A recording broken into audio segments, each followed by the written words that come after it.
Hello everyone, welcome back to Akash Agarwal classes. I am C Shruti Agarwal और हम लोग क्या करने वाले हैं, एफएम का सेकंड चैप्टर आज रिवाइज करेंगे।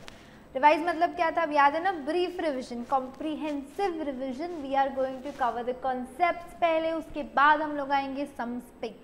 यस, आई होप लेवरेजेस एकदम क्लियर ना। वो 6 मार्क हमारे पॉकेट में आ चुके हैं। सबसे इजी मार्क्स मैंने आपको बोला था, एकदम क्यूटेस्ट चैप्टर था वो, बराबर है ना।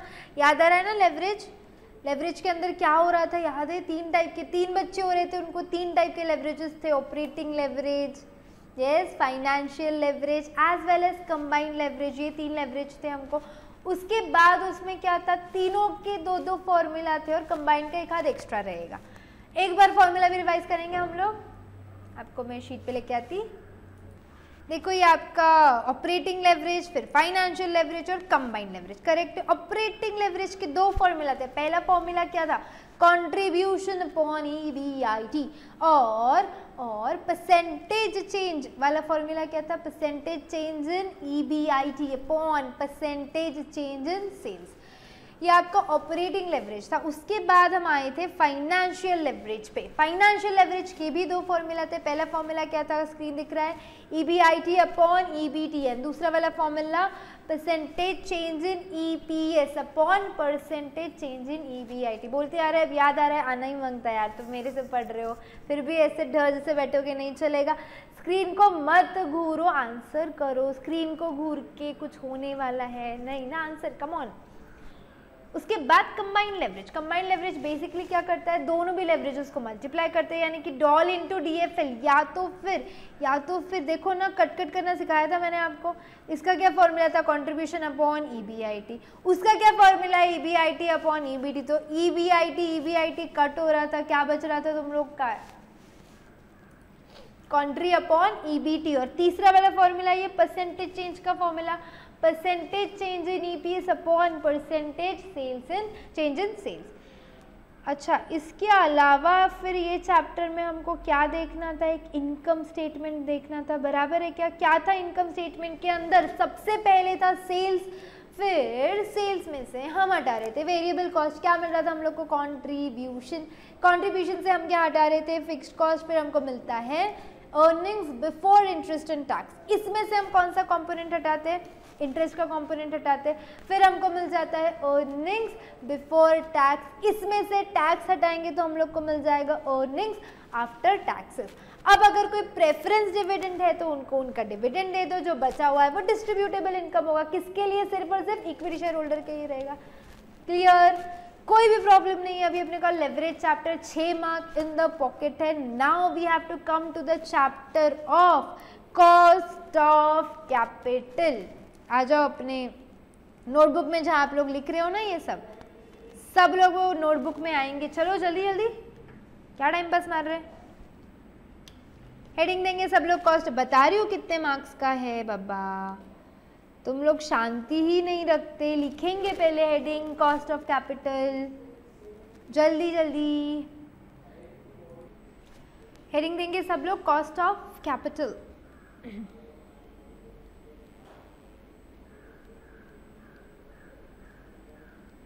पहले थोड़ा सा समझाती हूँ क्या है, फिर मार्क्स पे आते हैं अपन। अभी जनरली अब एफएम जो है ना अपना, वो 2 पार्ट्स में बेसिकली डिवाइडेड है। पहला पार्ट ये है कि अपन फंड्स उठाए कहाँ से, मतलब फंड्स उठाते टाइम क्या क्या क्वेश्चन हमारे दिमाग में आते हैं। दूसरा पार्ट ये होता है कि वो फंड्स तो उठा लिया, अब उसका एप्लीकेशन करते टाइम क्या क्या कंस्ट्रेंट्स आते हैं। तो basically your FM is divided into 2 parts. पहला है फंड्स उठाते टाइम हम लोगों को क्या क्या सोचना चाहिए। फॉर एग्जाम्पल मैंने कौन सा कैपिटल यानी इक्विटी रखना चाहिए, डेट रखना चाहिए, वो डिपेंड करेगा उनका कॉस्ट कितना है, इक्विटी शेयर्स को कितना डिविडेंड इन जनरल मार्केट में चल रहा है, कितना वो एक्सपेक्ट करते, कितना डेट पे इंटरेस्ट है, कितना प्रेफरेंस डिविडेंड पे है, कितना लोन पे इंटरेस्ट है। करेक्ट है क्या? तो ये सब कुछ हमको कंसिडर करना पड़ेगा अपना कैपिटल स्ट्रक्चर बनाने से पहले। कैपिटल स्ट्रक्चर मतलब क्या, कि कैसा कैपिटल स्ट्रक्चर कैसा होना चाहिए जिसका कॉस्ट सबसे कम हो। तो सबसे पहले अपने को क्या देखना है, कॉस्ट ऑफ कैपिटल, यानी कोई भी एक कैपिटल का कॉस्ट कितना हो सकता है। कितना परसेंटेज अपने को वो वाले इस पे खर्चा पड़ रहा है, ये हमको देखना है ये वाले चैप्टर के अंदर, ठीक है। अब कॉस्ट ऑफ कैपिटल कितने मार्क्स को आता है? बेसिकली आपके मॉड्यूल में कॉस्ट ऑफ कैपिटल या कैपिटल स्ट्रक्चर दोनों में से एक क्वेश्चन आएगा। Same, the weightage is 6 marks, एक आधी बार ये 7-8 तक चले जाता है। वेटेज कितना है इसका? 6 मार्क्स है। पिछले कुछ अटेम्प्ट का देख के मैं आपको बता रही हूँ।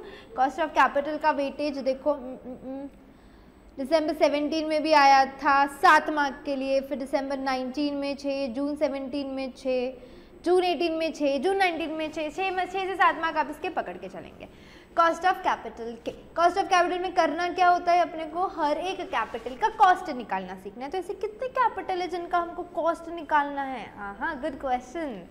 चलो बनाते चलते शॉर्ट चार्ट फॉर्म में।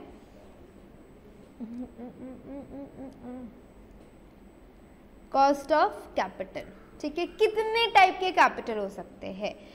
सबसे पहला हो सकता है डेट। डेट रेस करना है ना, डेट यानी डिबेंचर से नहीं होता है बेटा, डेट कोई भी टाइप का हो सकता है। तो डेट 2 टाइप के होते हैं। डेट के कितने बच्चे हैं? 2 बच्चे हैं। एक होता है इररिडीमेबल,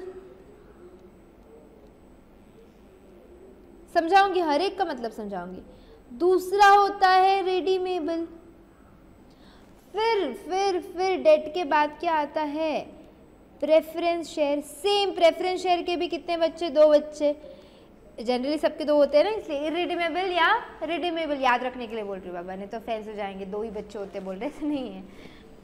फिर आता है most important, cost of equity. क्या आता है? Cost of equity. इक्विटी के बहुत सारे बच्चे हैं। हाँ, द रोमांटिक कपल बहुत बच्चे हैं उनके। एक है डिविडेंड प्राइस मॉडल, फिर आता है डिविडेंड प्राइस विद ग्रोथ, फिर आता है अर्निंग प्राइस, फिर आता है अर्निंग प्राइस विद ग्रोथ। नहीं, सब डिटेल में नहीं लिखो, तुम जैसे लिख रही मैं वैसे ही लिखो, बाद में अपन सब समझेंगे। फिर तुम्हारा एक आता है रियलाइज्ड यील्ड अप्रोच, फिर आता है CAPM अप्रोच। बहुत बच्चे, कितने बच्चे देखेंगे डिटेल में बोला ना मैंने। और फिर आता है रिटेन्ड अर्निंग्स। रिटेन्ड अर्निंग्स में 2 होते हैं, एक टैक्सेबल और एक नॉन टैक्सेबल, ठीक है। बेसिकली यहाँ से समझा क्या है कि कॉस्ट ऑफ कैपिटल में बहुत कुछ पढ़ना है, ऐसा है क्या? नहीं, इतना ऐसा नहीं है जितना तुमको लग रहा है। 2 मिनट दो, मैं कॉस्ट ऑफ कैपिटल आपको ओपन करके देती हूँ, 1 सेकेंड।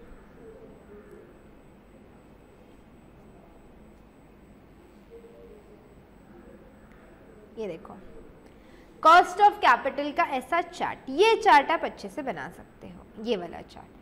कॉस्ट ऑफ डेट निकालना होता है, कॉस्ट ऑफ प्रेफरेंस शेयर निकालना होता है, कॉस्ट ऑफ इक्विटी है, कॉस्ट ऑफ रिटेन्ड अर्निंग है, और फिर सबको मिला के एक बनता है weighted average cost of capital, सबको मिला के। क्योंकि हम फंड्स देखो, सोर्सेस ऑफ कैपिटल बहुत जगह, अपन इक्विटी से पैसा रेज कर सकते, या प्रेफरेंस से पैसा रेज कर दिया, या डिबेंचर से किया, बॉन्ड से किया, लोन से किया, या फाइनेंशियल इंस्टीट्यूशन से लोन ले लिया, नॉन फाइनेंशियल इंस्टीट्यूशन से लोन ले लिया। बहुत तरीके से हम पैसे क्या कर सकते हैं, खुद के पास, खुद की कंपनी में ला सकते हैं, ठीक है। अब ज़रूरी नहीं है ना एक ही सोर्स रहे, आप अगर देखते होंगे कंपनीज के बैलेंस शीट कभी देखे होंगे तो एक से ज़्यादा सोर्स रहते हैं, या तो मैंने थोड़ा इक्विटी ले लिया, थोड़ा डेट ले लिया, बराबर है। तो उसके लिए अपने को weighted average cost of capital निकालना होता है, ठीक है। एक एक करके फिर डील करें अपन। सबसे पहले हम स्टार्ट कर लेंगे, चलो आ जाओ, हेडिंग दे दो, डेट, कॉस्ट ऑफ डेट। सबसे पहले हेडिंग दे देंगे हम कॉस्ट ऑफ डेट। 2 बताया ना मैंने, इसके अंदर 2 बच्चे, इसके एक बच्चा है रिडीमेबल और दूसरा बच्चा है इररिडीमेबल। तो रिडीमेबल का मतलब क्या है कि हमको वो पैसा, मतलब अभी मैंने डेट के फॉर्म में आपसे पैसा लिया तो मेरे को वो पैसा रिटर्न करना है। तो इररिडीमेबल का मतलब हम पैसा ही रिटर्न नहीं करेंगे। तो सबको यही चाहिए ना, मेरे को भी इररिडीमेबल पैसा दे दो, मेरे को भी दे दो, सच में मेरे को दे दो, बराबर है क्या? तो इसका मतलब ये है कि वो पैसा रिटर्न नहीं कर रहे। देखो इररिडीमेबल का मतलब ये होता है कि अपने को कोई प्रिंसिपल अमाउंट नहीं लौटाना है, पर वो इतना हाई इंटरेस्ट रखते हैं कि अल्टीमेटली अपन जो इंटरेस्ट भरते जाते हैं ना उसी के अंदर अपना मेन अमाउंट भी रिकवर हो जाता है। ठीक है, तो पहले अपन इररिडीमेबल का फॉर्मूला देख लेंगे। छोटा सा फॉर्मूला है, KD stands for cost of debt. Cost of debt को ही डिनोट करते हैं KD से। KD is equals to I जितना अपन इंटरेस्ट दे रहे 1 minus T upon net proceeds, यानी कितने का वो आपका बॉन्ड है या डेट है, into 100। NP stands for net proceeds लिख के ले लेंगे। लिखा क्या सबने? पक्का? अब मैं रिडीमेबल का फॉर्मूला दे दूं क्या? ठीक है, ले लो।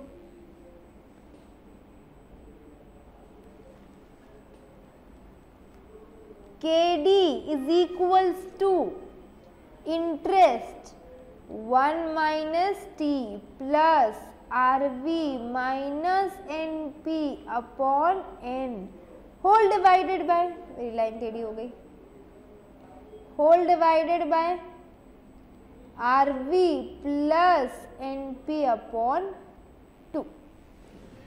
ये इंटू 100 तो बाय डिफॉल्ट रहता है।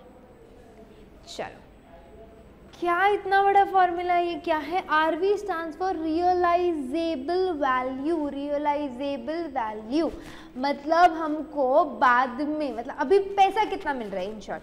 नेट प्रोसीड्स मतलब क्या होता है? दो अलग चीजें। मैं आपको क्वेश्चन के साथ समझाती हूँ अच्छे से। देखो, एक मिनट दो, मैं आपको क्वेश्चन देती हूँ इसका। अभी 10 लाख से समझ लो, 10 लाख का हम इशू कर रहे हैं बॉन्ड। कितने साल के लिए? 10 ईयर्स के लिए।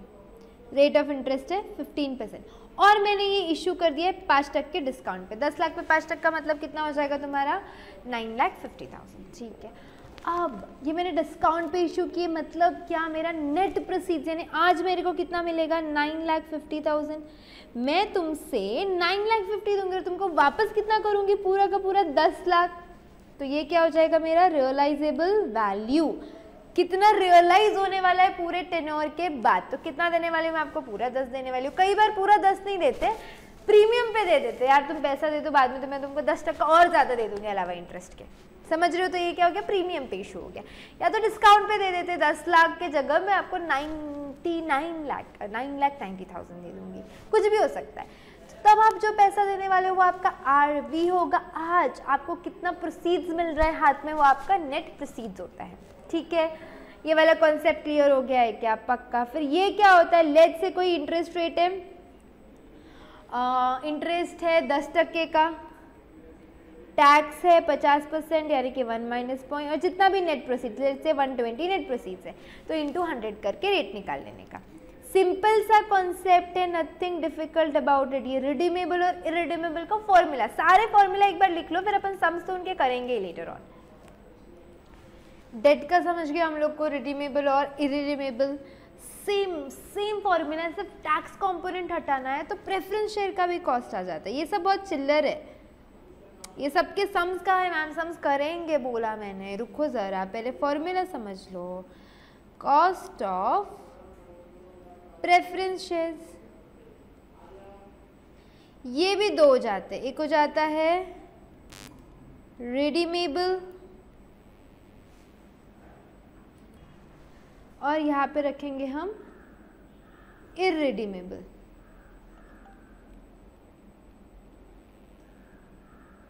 ठीक है, अब प्रेफरेंस शेयर भी दो हो जाते हैं, एक रिडीमेबल हो जाता है, एक इररिडीमेबल हो जाता है। सेम कॉन्सेप्ट, रिडीमेबल का इधर प्रेफरेंस शेयर को हम डिनोट करेंगे KP से। किससे डिनोट करेंगे? KP से।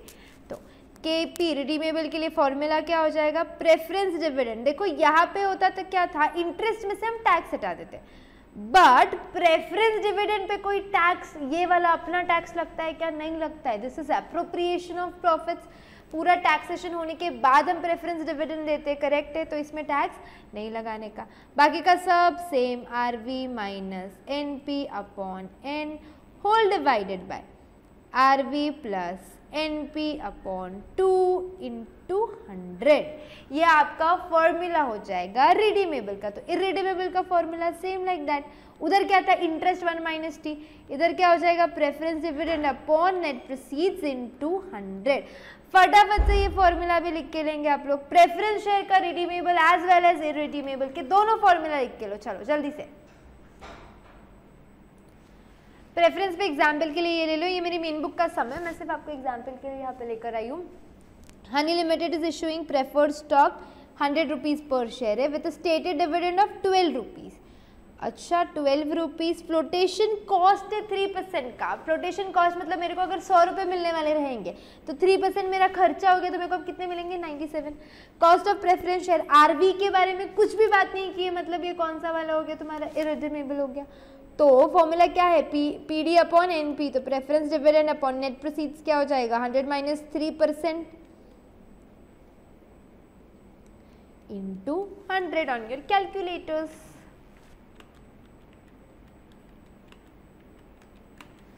कितना कॉस्ट आया फिर 12.37। नहीं लिखने की ज़रूरत नहीं है, मैं आगे के सम्स में ये सारे एडजस्टमेंट कवर करूंगी, मेरे को सिर्फ एक फॉर्मूला के साथ आपको बताना था इसलिए मैं यहाँ पे लाई, और कोई भी इसकी दूसरी बात नहीं है। नेक्स्ट देखेंगे, company issued 40,000 12% redeemable preference share of 100 each. Premium कितना है 5 रुपये का प्रीमियम है, redeemable after 10 years at a premium of ₹10।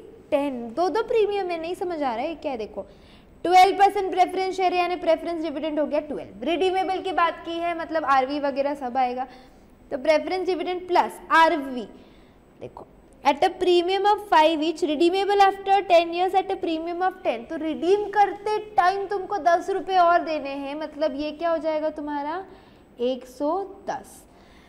और फ्लोटेशन कॉस्ट कितना है 2 रुपये, तो अपन एनपी में से माइनस करते ना फ्लोटेशन कॉस्ट, तो अपना नेट प्रोसीड्स कितना है, देखो 5 रुपये एक्स्ट्रा मिल रहे हैं अभी अपने को, 100 रुपीज़ का शेयर है, एट अ प्रीमियम है तो 105, लेकिन उसमें से 2 रुपये गए तो क्या हो जाएगा ये 103। कितने साल का है 10 साल का है। Whole divided by 110 plus 103 upon 2 into 100, बस कैलकुलेशन करना है इसके बाद। तो 110 माइनस 103 डिवाइडेड बाय 10 प्लस 12 कितना हो जाएगा, न्यूमरेटर में 12.7 आ गया, डिनोमिनेटर में देखो 110 प्लस 103 डिवाइड बाय 2 106.5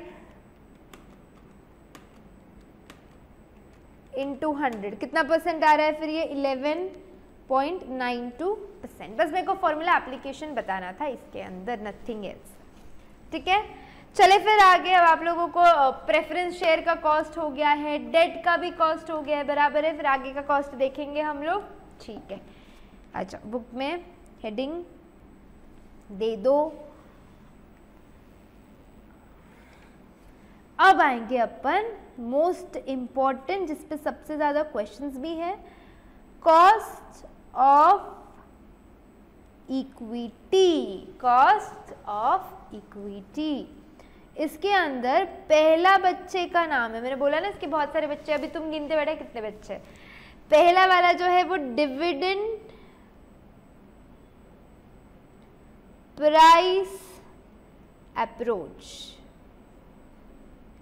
क्या है ये, डिविडेंड प्राइस अप्रोच। आ जाओ अपने रिवीजन के अंदर, आ जाओ सब लोग रिवीजन के अंदर आ जाएंगे। पहले मेरी बुक का ये जो बुक है ना, इसका क्वेश्चन नंबर 2 कर लेंगे, cost of equity different approaches. इसके अंदर एक्सप्लेनेशन ही हो जाएगा। Iyer limited has an EPS of ₹9, dividend pay out ratio is 40%, EPS 9 रुपए, अर्निंग पर शेयर कितना है 9 रुपए। डिविडेंड पे आउट रेशियो मतलब ये 9 रुपए में से कितना डिविडेंड तुम देने वाले, सारा का सारा थोड़ी उसको दे दोगे, तो डिविडेंड कितना देने वाले उसको, अर्निंग्स पर share into dividend pay out ratio. तो 9 का 40%, 9 4 36, तो कितना देने वाले हो तुम लोग डिविडेंड 3.6। ये जनरली तुम्हारा पहले का डिविडेंड हो गया ये, ठीक है। It's earnings and dividends are expected at 5%। देखो जब भी नेक्स्ट ये वर्ड आया मतलब D1 बोलने का, क्या बोलने का, D1 stands for the next dividend, यानी कि अपने को हमेशा क्योंकि फॉर्मूला में D1 लगने वाला है इसलिए बोल रही हूँ मैं। तो क्या बोलेंगे उसको D1 यानी कि नेक्स्ट डिविडेंड, अगले साल का डिविडेंड। और करंट डिविडेंड को डिनोट करते हैं D0 से। करंट डिविडेंड या पास्ट डिविडेंड किससे डिनोट करते हैं? D0 से। सिमिलरली मार्केट प्राइस भी पुरानी वाली P0, आगे की मार्केट प्राइस को P1 से। तो अब मेरा D0 कितना हो गया? नेक्स्ट वर्ड आया क्या? नहीं, यानी करंट डिविडेंड है। कितना है? 3.6। Dividends are expected to grow at 5%. Find out the cost of equity under various approaches. सबसे पहले अप्रोच कौन सा सिखाया मैंने अभी आपको? Dividend price approach. क्या फॉर्मूला है डिविडेंड प्राइस अप्रोच का? फॉर्मूला हो जाएगा केई। सबसे पहले कॉस्ट ऑफ इक्विटी को डिनोट करते हैं केई से। किससे डिनोट करते हैं? केई से। ठीक है, ओके। तो केई का फॉर्मूला क्या है कॉस्ट ऑफ इक्विटी के लिए डिविडेंड प्राइस अप्रोच में? D1 upon P0। क्या फॉर्मूला है? D1 upon P0। तो D1 कितना है मेरे पास तो D0 है 3.6। तो D1 क्या करेंगे अपन? D0 में ग्रोथ ऐड करते हैं। तो सब लोग कैलकुलेटर पे देखो, 3.6 आपका D0 है। ग्रोथ कितना है? ग्रोथ 5% का। तो 3.6 प्लस 5% कर लो। तो आपका नेक्स्ट ईयर का डिविडेंड या क्या हो जाएगा? 3.78।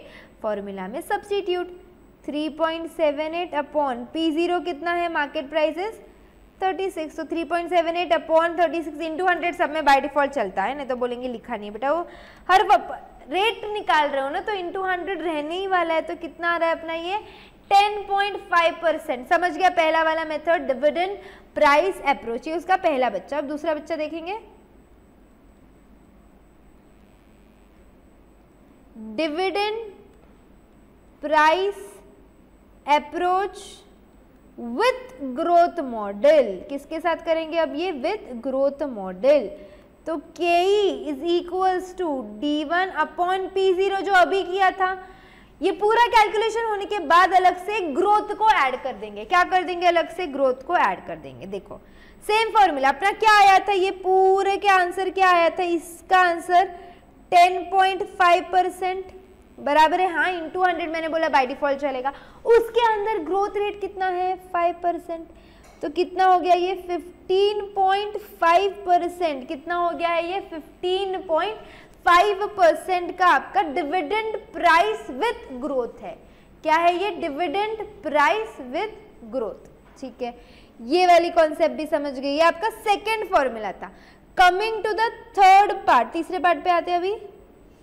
तीसरा फॉर्मूला है अर्निंग्स प्राइस अप्रोच। क्या फॉर्मूला है तीसरा वाला? Earnings price approach. पहले वाले दो फॉर्मूला था डिविडेंड प्राइस अप्रोच और dividend price approach with growth. अब थर्ड फॉर्मूला में डिविडेंड से हमको कॉन्सेप्चुअली कुछ जरूरत नहीं है, हमको लगेगा अर्निंग्स प्राइस यानी EPS लगेगा। तो इसका फॉर्मूला क्या बनता है? KE is equals to earnings price per share. लेकिन ये 1 वाला चाहिए, मतलब करंट वाला नहीं चाहिए हमको, नेक्स्ट वाला चाहिए। जैसे D1 था वैसे ही क्या चाहिए? EPS 1 चाहिए अपॉन P0, ये आपका मार्केट प्राइस है। तो यही इसके अंदर हम निकालते। देखो EPS 1 चाहिए अपने को, जो क्वेश्चन में दिया है ये पुराना वाला अर्निंग्स है 9 रुपए का। अब हमको करंट वाला निकालना है तो उसमें 5% ऐड कर लो, तो 9 प्लस 5% कर लेंगे। देखो ये मॉडल के अंदर ग्रोथ किधर भी नहीं आ रहा है। मॉडल के अंदर ग्रोथ का कॉन्सेप्ट है क्या? कहीं भी ग्रोथ मैंने फॉर्मूला में भी नहीं दिया है। पर ये जो 1 है ना, ये 1 का एप्लीकेशन ही वो होता है। जैसे यहाँ पे D1 निकालना था तो क्या किया हमने? D0 प्लस G किया था। अब मेरे को EPS 1 निकालना है तो क्या करेंगे? EPS 0 में हम ग्रोथ ऐड कर देंगे। अलग से फॉर्मूला में ग्रोथ हो या ना हो, तुमको अगर 1 निकालना है तो 0 में ग्रोथ ऐड करना पड़ेगा। तो कितना हो जाएगा ये? 9 plus 5% on your calculators. 9 rupees 5% add किया, कितना हो गया ये? 9.45 अपॉन P0। P0 कितना है? 36 सेम, तो डिवाइड बाय 36 इंटू 100 कितना परसेंट आ रहा है? 26.25 is your cost of equity. 26.25 9.45 9 rupees हमारा पुराना EPS था उसके अंदर अपन ने 5% ऐड कर लिया तो हमारा EPS 1 हो गया है 9.45 अपॉन 36 इंटू 100 कितना हो गया ये 26.25%। फिर फोर्थ मेथड आता है earning price approach with growth. जैसे आपका डिविडेंड प्राइस अप्रोच फिर उसका ग्रोथ था वैसे ही अर्निंग प्राइस फिर उसका ग्रोथ ऐड कर लेंगे हम लोग। तो ये फोर्थ बेबी है earning price approach with growth. इसका भी फॉर्मूला डिविडेंड विद ग्रोथ जैसा चलेगा EPS 1 अपॉन P0 और ये सब जब कैलकुलेट हो जाता है अल्टीमेटली हम क्या करेंगे ग्रोथ को ऐड कर देंगे। तो ये अपना कितना आया था 26.25 करेक्ट। 26.25% में हम 5% को ऐड कर देंगे कितना हो जाएगा ये 31.25%। This was your earning price approach with growth, growth के साथ वाला। ये चार मेथड अभी अच्छे से क्लियर हो गए, dividend, dividend with growth, earnings, earnings with growth, ये चार मेथड्स थे। उस पे हमने एक क्वेश्चन भी कर लिया तो साइमल्टेनियसली अपना क्वेश्चन भी खत्म हो गया। आगे के मेथड देखेंगे और दो मेथड बचते हैं एक्चुअली। एक मेथड है कैपिटल, लिखते चलो simultaneously, capital asset pricing model, CAPM, इसको हम शॉर्ट में बुलाते हैं CAPM। अब CAPM का क्या फॉर्मूला है, KE is equal to RF plus beta RM minus RF। क्या चीज है ये, RF stands for risk free return. Risk free return क्या होता है, जैसे अपन ने फिक्स्ड डिपॉजिट में पैसा डाल दिया तो उधर रिस्क है कि हमको नहीं है, कितना रिटर्न मिलता है, थोड़ा कम मिलता है बट कितना मिलता है, लेट्स से 5%, करेक्ट है। तो आपका RF is what, risk free return. Beta होता है रिस्क का मेजर, जैसे हर चीज मेजर होती है सेंटीमीटर में, मीटर में, तो रिस्क को कैसे मेजर करते हैं अपन, फाइनेंशियल रिस्क को बीटा में। RM stands for market return, यानी इन जनरल अगर आप मार्केट में इन्वेस्ट कर रहे हो तो कितना रिटर्न मिल रहा है अपने को। तो फॉर्मूला कैसे बनता है, अगर मैं कहीं भी इन्वेस्ट कर रही हूँ तो कम से कम RF तो मिलना चाहिए, प्लस अपन दूसरे मार्केट में, दूसरे कंपनी में इन्वेस्ट कर रहे हैं तो अपने को रिस्क फैक्टर भी कंसिडर करना पड़ेगा। तो मार्केट में अपने को लेट्स से मार्केट से 15% रिटर्न मिलता है, 5% तो फिक्स डिपॉजिट भी दे रहा है, तो 10% जो है वो आपका क्या हो जाता है, market premium. RM minus RF को बोला जाता है मार्केट प्रीमियम। क्या बोलते हैं इस टर्म को, मार्केट। ये सब लिख के लेंगे, पूरा फॉर्मूला, उसका description, you have to write everything. फिर इस पे एक क्वेश्चन भी लेती हूँ मैं, चलो लिख लिया क्या, ये पॉज करो लेक्चर को, लिख के लो, चलो आगे चलेंगे। CAPM पे भी मैंने एक क्वेश्चन डाला है। Come to question number 4 of your revision book. Revision book के क्वेश्चन नंबर 4 में आएंगे। CAPM वाला मेथड है इसके अंदर। कैलकुलेट, जो कैलकुलेट करना है मैंने ग्रीन में डाला था, याद है, calculate the cost of equity capital of Pari limited whose risk free return equals to 10%। तो RF का वैल्यू कितना हो गया है, 10% risk free return. The firms beta is 1.75, ये फर्म का क्या है, बीटा है, रिस्क का measure. And the return on market portfolio यानी कि RM कितना हो गया, 15%। सब डेटा दिया, अपन KE निकाल सकते हैं, नहीं निकाल सकते, चलो KE is equals to RF plus beta RM minus RF। तो रिस्क फ्री रिटर्न कितना बोला है, 10%। बीटा अपने को 1.75 टाइम्स है, RM है 15, मार्केट का पोर्टफोलियो रिटर्न, और ये है 10। तो 15 माइनस 10 इज 5, 5 इंटू 1.75, 5 इंटू 1.75 कितना आ रहा है ये 8.75 आपका मार्केट प्रीमियम। इसमें हम क्या कर लेंगे, 10 को ऐड कर लेंगे तो आपको आ जाएगा 18.75% is your cost of equity. Clear हो गया ये वाला भी मेथड। देखो कॉस्ट ऑफ इक्विटी के तो हर मेथड पे एक एक सम कर लिया अपन ने, करेक्ट। एक लास्ट वाला मॉडल बचता है, तो कितने टोटल पार्ट्स हुए देखो जरा इसके। कॉस्ट ऑफ इक्विटी की एक डिविडेंड, फिर एक डिविडेंड विद ग्रोथ, फिर अर्निंग्स विद ग्रोथ, फिर एक था कैपिटल, और लास्ट वाला है रियलाइज्ड। साइमल्टेनियसली लिखेंगे रियलाइज्ड यील्ड अप्रोच, क्या लिखेंगे हम, रियलाइज्ड यील्ड अप्रोच। तो इसका फॉर्मूला भी बहुत सिंपल है, डिविडेंड प्लस मार्केट प्राइस 1 यानी कि आगे का future market price minus current market price upon current market price लिख के लेंगे। इसमें भी एक क्वेश्चन है हमारे पास, जो थर्ड वाला बीच का अपन ने किया नहीं है ना अभी, देखो सेकंड क्वेश्चन किया, फोर्थ किया, जो बीच का थर्ड है ना ये वो वाला है। आ जाओ सब लोग क्वेश्चन नंबर 3 पे। कॉस्ट ऑफ इक्विटी देखो, रियलाइज्ड यील्ड अप्रोच दिख रहा है नाम इधर, realised yield approach, yes. Babita ji limited is a large company with several thousand shareholders, ठीक है, ये सिर्फ कंपनी की बढ़ाई है, उससे अपने को लेना देना नहीं है। फिगर्स कहाँ पे वो ध्यान देंगे, investors buy 100 shares of the company at the beginning of the year के बिगिनिंग में कितने शेयर्स लिए थे, 100 शेयर्स लिए थे at a market price of 225। ये बिगिनिंग वाला मार्केट प्राइस है, कब का मार्केट प्राइस है, ये बिगिनिंग वाला है 225। The par value of each share is 10, ठीक है। During the year the company pays a dividend of 25%, यानी अभी कितना डिविडेंड पे कर दिया उसने, 10 का 25%, that is 2.5, ये 0 है। The price of the share at the end of the year, अभी ये end of the year यानी फ्यूचर मार्केट प्राइस या P1 बोल सकते हैं, जिसको क्या रेट है 267.5। ढूंढना क्या है हमको, calculate the total return on the investment, तो जिसने भी इसमें इन्वेस्ट किया उस पर कितना रिटर्न मिला होगा। सपोज अगर ऐसे सोचो कि इन्वेस्टर ने ये सारे 100 शेयर्स क्या कर दिए, ईयर एंड में बेच दिए, तो उसको कैश इनफ्लो एंड में कितना मिला है, हमको ये फाइंड आउट करना है।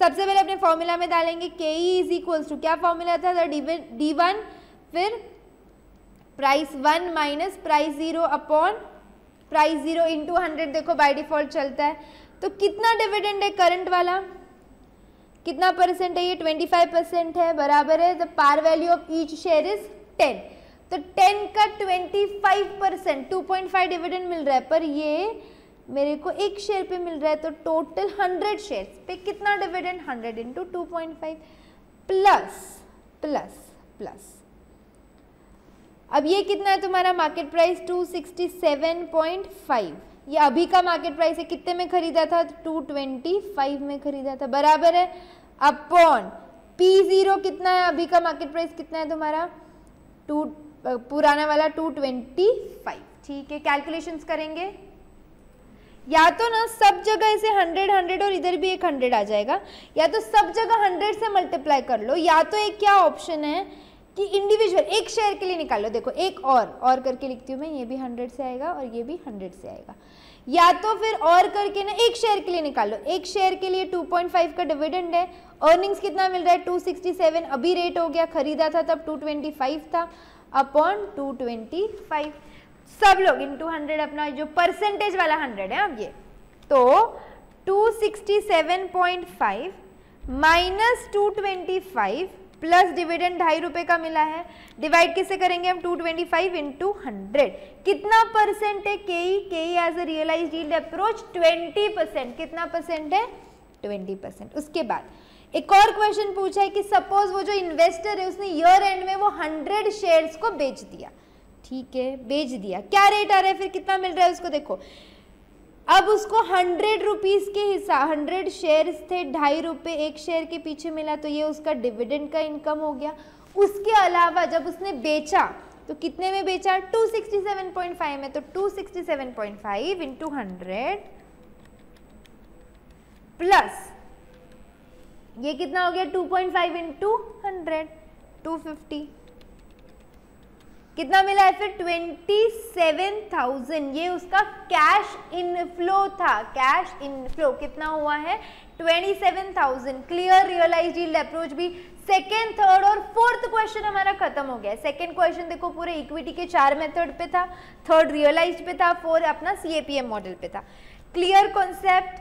फिर हम लोगों ने प्रेफरेंस शेयर के लिए देख लिया, डेट के लिए भी देख लिया है, हम लोगों ने इक्विटी शेयर्स के लिए भी देख लिया है, करेक्ट है क्या, ओके। उसके अलावा अब आएंगे हम क्वेश्चन नंबर 1 पे, देखने तो अपन ने इसके सब कॉन्सेप्ट कवर कर दिए हैं। ये लो, computation of cost of equity and cost of debt. Ramdev बाबा's company's equity share is quoted in the market at 25 per share. कितने में है ये? 25 per share. The company pays a dividend of 2 per share. Pays a dividend ना, यानी D0 की बात कर रहा है, अभी का dividend थोड़ी है. And the investors market expects a growth rate of 6% per year. कितना growth है ये? 6%. हाँ, जो वो क्वेश्चन किया ना, वो ₹2.5 अपना कहा गया, यही क्वेश्चन किया ना. रियलाइज यील्ड पे आना, 1 मिनट में आपको डिविडेंड का एक्सप्लेनेशन देने दो. The company page a dividend of 25%, पर ग्रोथ का कुछ भी बात नहीं किया था कितना परसेंट है, इसलिए अपन ने वो 2.5 ही रखा. अब अगर ये क्वेश्चन में बोला होता ना कि ग्रोथ इतना परसेंट है तो अपन ऐड करते थे, पर यहाँ पे ग्रोथ की बात नहीं की है, इसीलिए इसी को हमने D1 पकड़ा है. अब आएंगे हम अपने क्वेश्चन पे. वो मेरे को याद आया कि आप कंफ्यूज ना हो जाओ वो पॉइंट पे, दैट इज वाई. सी कितना ध्यान रखती मैं. हाँ, जाओ आगे. You are required to calculate the company's cost of equity capital. चलो निकाल लेंगे. If the anticipated growth rate is 8%, कितना ग्रोथ रेट है? अगर लेट से एंटिसिपेटेड ग्रोथ रेट 8% है तो मार्केट प्राइस निकालनी है अपने को. एक एक करके करें फिर सॉल्व. चलो, कॉस्ट ऑफ इक्विटी कैपिटल कैसे निकालेंगे, मैं भी यहाँ साइमल्टेनियसली सॉल्व करती हूँ. D1 upon P0 plus G. D1 कितना है अपना? D1 ₹2 plus 6%. देखो अपना D0 इज 2, तो D1 will be 2 plus 6% on your calculators. कहाँ गया मेरा कैलसी? 2 प्लस 6% कितना हो गया ये? 2.12. P0 कितना है? 25. तो 2.12 डिवाइडेड बाई 25 इंटू 100 बराबर है, इसमें हम क्या ऐड कर लेंगे? और 6% ग्रोथ का ऐड कर लेंगे. देखो ये इंटू 100 कर लिया, प्लस 6% हम किसका ऐड कर रहे हैं? ग्रोथ का ऐड कर रहे हैं. तो ये हो जाएगा आपका 8.48% प्लस 6% कितना हो गया ये? 14.48%. कितना हो गया ये? 14.48%. क्लियर फॉर्मूला, पक्का, कोई प्रॉब्लम नहीं है. ठीक है, आ गया सबका 14.48. आगे क्वेश्चन क्या बोल रहा है? अब हमको मार्केट प्राइस निकाल के देनी है और ग्रोथ रेट 8% है बोल दिया. अगर ग्रोथ रेट 8% है तो D1 is equals to D0 plus 8. D0 कितना था अपना? 2, तो 2 प्लस 8% कर लो, कितना हो जाएगा ये? 2 प्लस 8%, 2.16 आपका D1 आ गया. के ही तो अब उतना ही रहेगा, 14.48 is equals to 2.16 plus P0 upon P0 plus 8% बराबर है क्या? ठीक है. अब ये 8 इधर जाके पहले तो माइनस कर लो, तो 14.48 माइनस 8 कितना हो जाएगा ये? 6.48%. 2.16 अपॉन P0, तो 2.16 अपॉन P0 6.48 बराबर है इंटू 100. तो अपना बाय डिफॉल्ट चलता है. तो कितना आया ये प्राइस? 33. एक मिनट, हाँ ये अपना पुराना प्राइस कितना था? 25 ना. 33.33% का साइन नहीं है, 33.33 रुपीज़. क्या आएगा ये? 33.33 रुपीज़. क्लियर. अभी सेकेंड वाला पार्ट भी. सी पार्ट क्या दिया? If the company issues 10% debentures. कितना इशू करे? 10% debentures of face value 100 each, realizes 96 per debenture, while the debenture are redeemable after 12 years at 12%. What will be the cost of debentures? ये आपका proper debenture वाला question है, बराबर है, redeemable वाला question है ये. अब हम इसको सॉल्व करेंगे. देखो अपना फॉर्मूला KD का सब लोग आंख बंद करेंगे और एक बार याद करेंगे. इंटरेस्ट, आंख मत खोलो, आंख मत खोलो, आंख नहीं खोलना, पाप लगेगा. चलो आंख बंद करेंगे, सब लोग बोलेंगे interest 1 minus T plus RV minus NP upon N whole divided by RV plus NP upon 2 into 100 बराबर है. ये अपना क्या हो गया? फॉर्मूला हो गया. ठीक है. अब इंटरेस्ट निकालना तो बड़ी बात नहीं है. देखो 10% डिबेंचर्स है तो अपन डायरेक्टली इंटरेस्ट की जगह पे क्या लिख देंगे? 10% लिख देंगे. ठीक है, 10% लिख दिया मैंने. मैं आपके साथ सॉल्व करूँ कि इधर साइड में ये लो ना, इधर थोड़ी जगह करके यही करती तो बाद ज़्यादा स्क्रॉल नहीं करना पड़ेगा. 10% डिबेंचर्स टैक्स रेट है 1 माइनस 0.5. प्लस RV, देखो redeemable after 12 years at a premium of 12%, 100 face value 12% premium यानी कि 112 हो जाएगा। ये क्या हो गया आपका RV। अब नेट प्रोसीड्स कितना है, रियलाइजेस मतलब अभी उसको कितना पैसा मिल रहा है 96, यानी कुछ रुपए का नुकसान हो गया ना, 96 मिल रहा है, 112 वापस देगा। ये कहा कि इंसाफी हुई। अपॉन कितने सालों के लिए, 12 सालों के लिए, whole divided by 112 plus 96 upon 2 into 100। चलो करें फिर कैलकुलेट करते हैं। अब ये समझ गया ना, तो मैं अभी नीचे लेती हूँ स्क्रीन जहाँ पे लिखा है असली में 10, 1.5, 102 माइनस 96 अपॉन 12 बराबर है क्या, ठीक है। तो ये हो जाएगा 5 रुपीज प्लस 112 माइनस 96 अपॉन कितने साल, 12 साल, तो ये हो जाएगा 1.33333 whole divided by 112 plus 96 divided by 2, तो दिस विल बी 104। अब देखो कितना आ रहा है, 6.08% is your KD cost of debt, correct. ये विदाउट टैक्स है। एक क्या होता है विद टैक्स। विद टैक्स का मतलब क्या है, ये जो आपका नुकसान हो रहा है ना 112 माइनस 96 वाला जो नुकसान है, वो नुकसान भी अपन क्या करेंगे, प्रॉफिट एंड लॉस अकाउंट में डालेंगे, और वो वाला जो नुकसान PNL में हमने डाला है उसका भी हम क्या लेंगे, टैक्स डिडक्शन लेंगे। क्या लेंगे, उसका भी हम टैक्स डिडक्शन लेंगे। इसलिए इसको भी अपन जैसे इंटरेस्ट को ट्रीट करते हैं ना, टैक्स से माइनस करते। क्यों माइनस करते, देखो ये आपका PNL अकाउंट है, आपने 100 का आपको इनकम हो गया, 10 रुपए का कुछ खर्चा हो गया, तो आपका प्रॉफिट कितना हो गया 90। अब टैक्स रेट है लेट्स से 50%, तो कितना टैक्स भरोगे आप 45। पर आपने क्या किया ना, डेट ले लिया, उस पर आपको इंटरेस्ट भरना पड़ा, तो आपका PNL है ये 100 रुपीज़ है, 10 का तो कोई नॉर्मल खर्चा था, और 20 रुपीज़ का आपने इंटरेस्ट भर दिया। क्या भर दिया, इंटरेस्ट। तो 100 माइनस 30 कितना होगा अब 70। तो अब 70 रुपीज़ में आप टैक्स भरोगे तो उसका 50% यानी 35 बराबर है।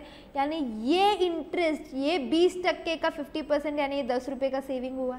यानी जो भी एक्सपेंस आप PNL में डाल रहे हो, जिस एक्सपेंस के वजह से क्या हो रहा है, हमारा टैक्स कम हो रहा है। इसलिए अपन ने भी यहाँ पे क्या किया, पूरा 10 रुपये नहीं लिया। आइडियली अपने को टैक्स की सेविंग मिल रही है ना, तो हमने भी क्या किया 1 माइनस टैक्स रेट किया।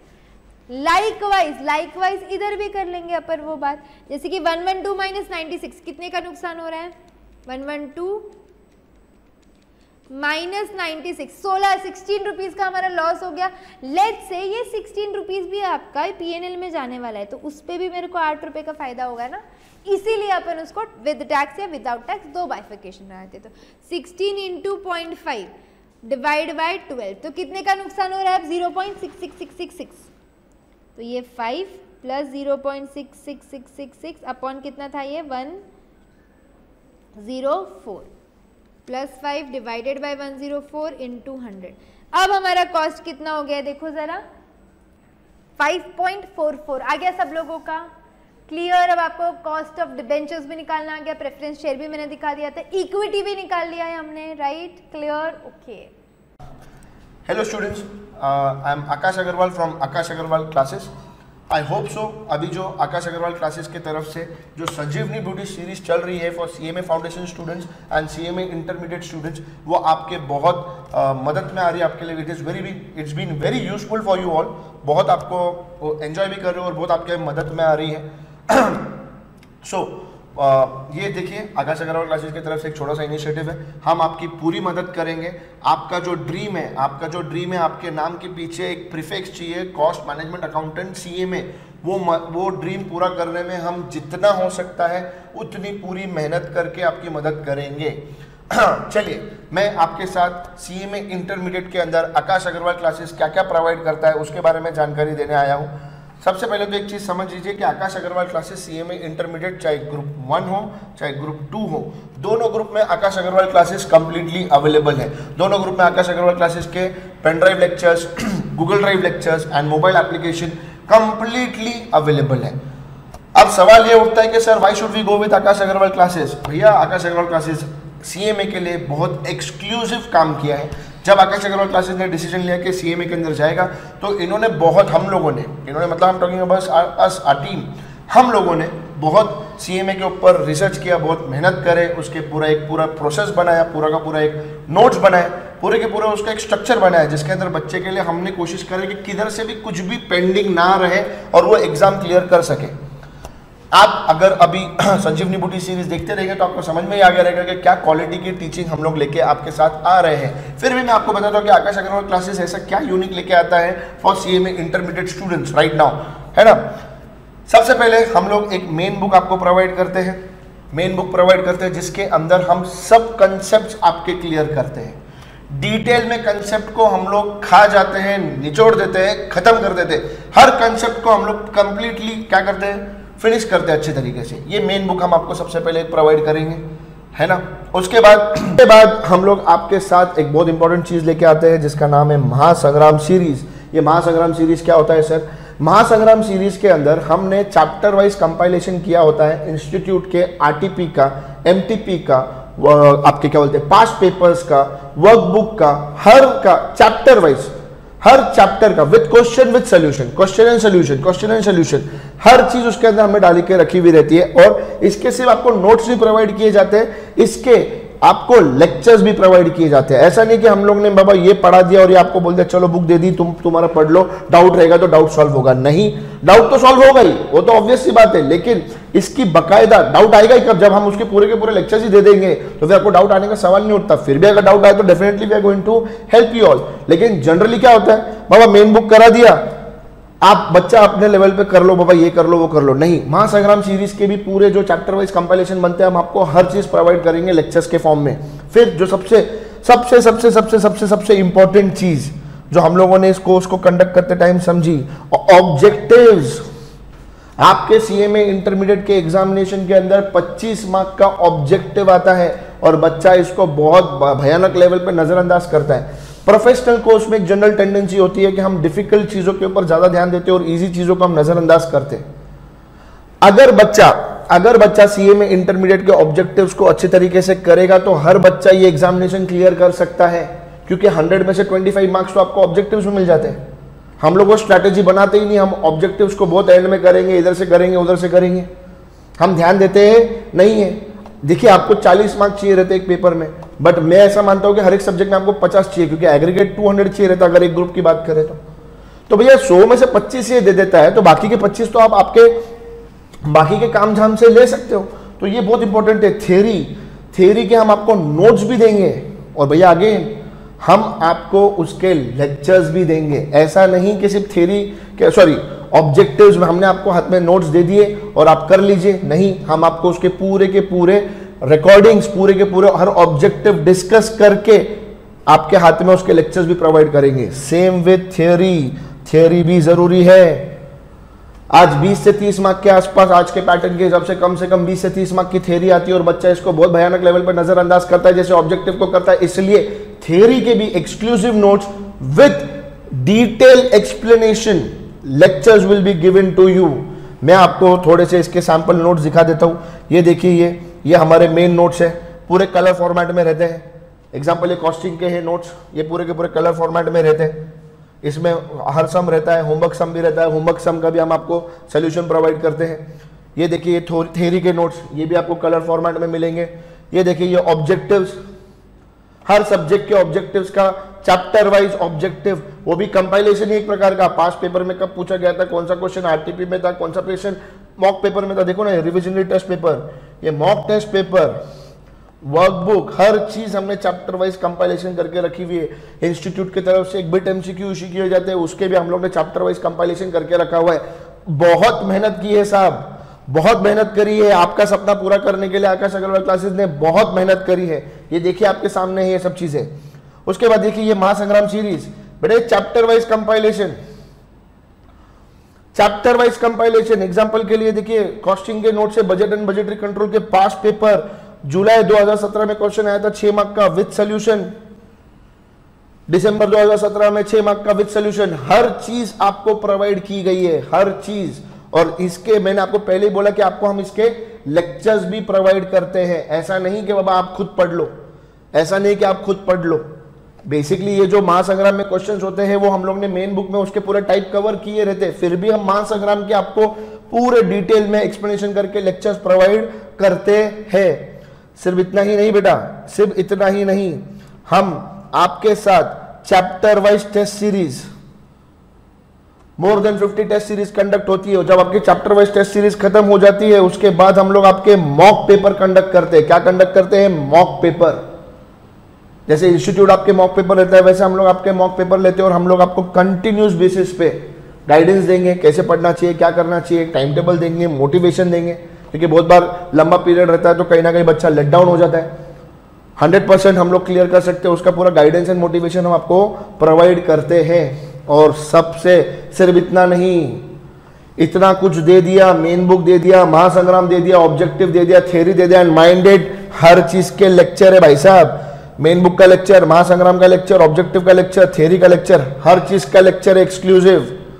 ऐसा नहीं कि मेन बुक में थ्योरी का पार्ट पढ़ा दिया था तो इसलिए ऑब्जेक्टिव नहीं करा रहे, मेन बुक में थ्योरी करा दी थी तो थ्योरी बुक नहीं करा रहे। ऐसा नहीं कि मेन बुक के अंदर हमने जो सम्स आते हैं पास पेपर में उसके टाइप कवर कर दे तो हम आपकी महासंग्राम नहीं कराएंगे, हर चीज हम आपकी करा के देते हैं।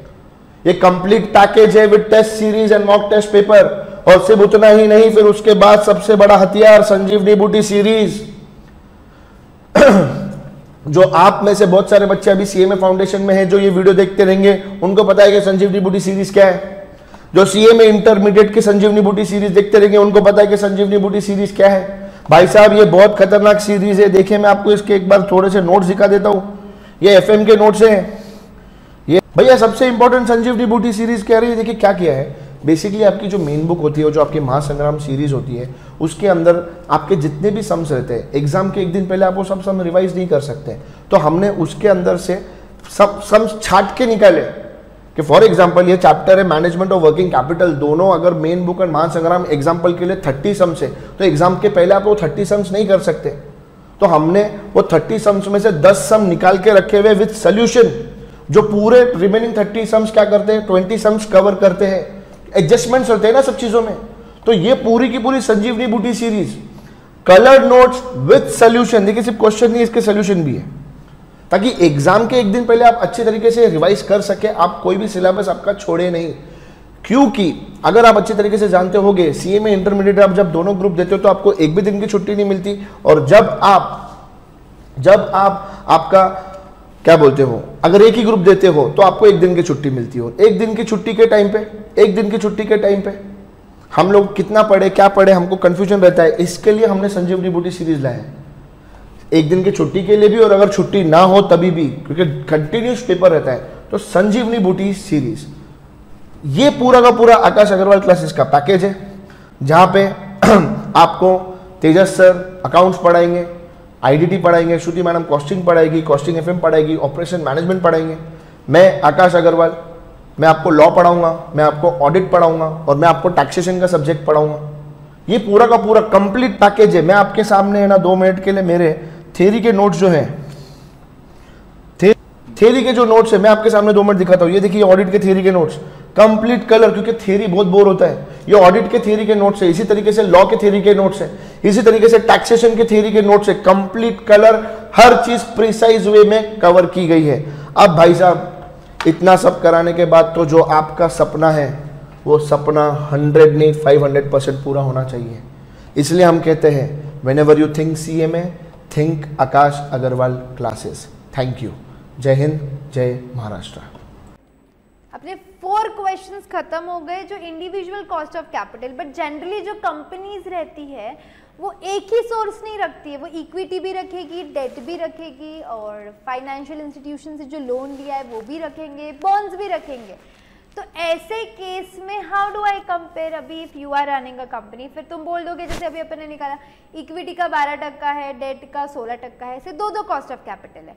I am a smart person, मैंने क्या किया, एवरेज कॉस्ट ऑफ कैपिटल निकाल के दे दिया कि हमारे कंपनी का ऑन एन एवरेज इतना कॉस्ट ऑफ कैपिटल है, क्योंकि हर एक कंपनी का अमाउंट अलग है, अकॉर्डिंगली इंटरेस्ट रेट अलग है, करेक्ट। तो अपन को अगर जज करना है कंपनी टू कंपनी किसका कॉस्ट बेटर है, तो हम क्या करेंगे, हम लोग we will do weighted average cost of capital. क्या करेंगे हम लोग?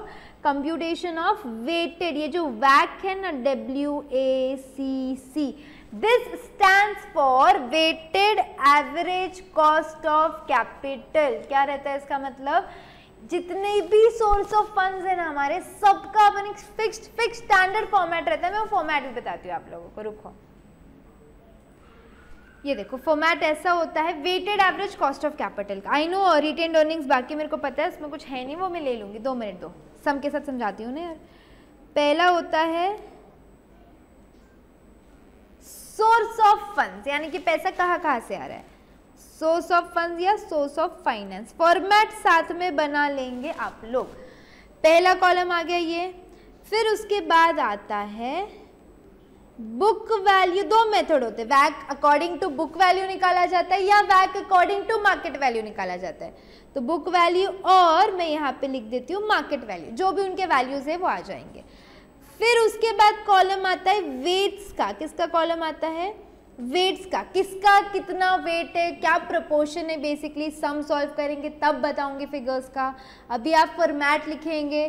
फिर आता है इंडिविजुअल कॉस्ट ऑफ कैपिटल, यानी इक्विटी का कितना, डेट का कितना, ये सारे इंडिविजुअल कॉस्ट ऑफ कैपिटल। और फिर आता है weighted average cost of capital. अब इतना फॉर्मेट बस बना लेंगे, हेडिंग क्या देंगे? Weighted average cost of capital, और इतना फॉर्मेट बना दो, बस खत्म। ये फॉर्मेट होने के बाद जैसे अभी क्या क्या हो सकता है हमारे पास? इक्विटी हो सकता है, प्रेफरेंस शेयर हो सकता है, रिटेन्ड अर्निंग्स हो सकता है, डेट हो सकता है, बराबर उनकी जितनी भी बुक वैल्यू है। लेट से, चलो एक छोटा सा एग्जांपल के साथ, लेट से इसका बुक वैल्यू 60 है, 60 लाख, 60,000, कुछ भी समझो। इसका 20 है, इसका 10 है और इसका 10 है। तो टोटल बुक वैल्यू और market value whatsoever be the case, total क्या आएगा? 100। तो वेट्स देने हैं, मतलब क्या? 60/100। ये सिर्फ इक्विटी का क्या प्रोपोर्शन है टोटल के हिसाब से? That will be 0.6। ये हो जाएगा 0.2, ये हो जाएगा 0.1 और ये हो जाएगा 0.1। Total of weight should be 1। आपके क्रॉस रेफरेंस के लिए बता रही हूँ मैं। एग्जाम्पल के लिए let's say individual cost of capital 10% था, इसका 12% था। एग्जाम्पल हाँ, ये अपन ने कहाँ से लाना है? अपन ने अभी नहीं सीखा इक्विटी का कॉस्ट निकालना, डेट का कॉस्ट निकालना, प्रेफरेंस का कॉस्ट निकालना, वही है ये सब। और ये लेट्स से 9.5%। फिर कुछ नहीं, इन दोनों को मल्टीप्लाई करते चलो। 10 × 0.6 कितना है ये? 6%। 12 × 0.2 कितना है ये? 2.4%। 10 × 0.1 कितना हो जाएगा ये? 1%। और 9.5 × 0.1 विल बी 0.95%। करेक्ट। अब इनका एडिशन ले लो, +6 +1 2.4 और 0.95 कितना आ रहा है ये? 10.35%। And this is my weighted average cost of capital. समझ गए क्या? This is my weighted average cost of capital. समझा कैसे निकालना? जितने भी सोर्सेस है पहले उनका बुक या मार्केट वैल्यू लिख के टोटल ले लेंगे। फिर वेट के कॉलम में हम उनका प्रोपोर्शन निकालेंगे कि सिर्फ इक्विटी टोटल को लेके कितना है, सिर्फ डेट टोटल को लेके कितना है। उनको उनकी individual cost of capital, individual अभी हमने फाइंड आउट करना सीखा पिछले 4 क्वेश्चंस के साथ, वो दोनों का मल्टीप्लाई करेंगे तो क्या आ जाएगा हमारे पास? वैक। ठीक है। रिटेन्ड अर्निंग्स भी आपको भी साइमल्टेनियसली बता देती हूँ, फिर अपन एक साथ सारे बचे हुए क्वेश्चंस कर लेंगे। तो आप हेडिंग दे दो एक बार, cost of retained earnings. Cost of retained earnings दे दी क्या हेडिंग? ये 2 तरीके से हो सकते हैं, एक हो सकता है टैक्सेबल और एक आएगा नॉन टैक्सेबल। 2 तरीके हो सकते हैं, एक होगा टैक्सेबल, एक हो सकता है नॉन टैक्सेबल।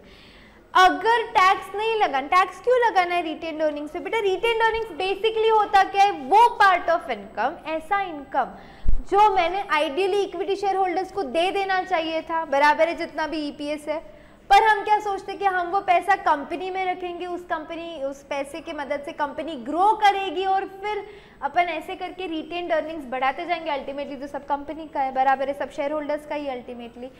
तो आपका अगर टैक्स अगर ये रिटेन अर्निंग में पूरा उसको दे दो तो वो ये पैसा जाके कहीं तो इन्वेस्ट करेगा तो उसको कुछ तो टैक्स लगेगा ना, बराबर है, इसलिए केस आ जाता है टैक्सेबल का। ठीक है, ये मेंशन करेंगे अलग से कि अपने को रिटेन अर्निंग पे टैक्स लगाना है या नहीं लगाना है। एक सेकेंड, आपकी स्क्रीन रुक गई है क्या, ये लो, चलो।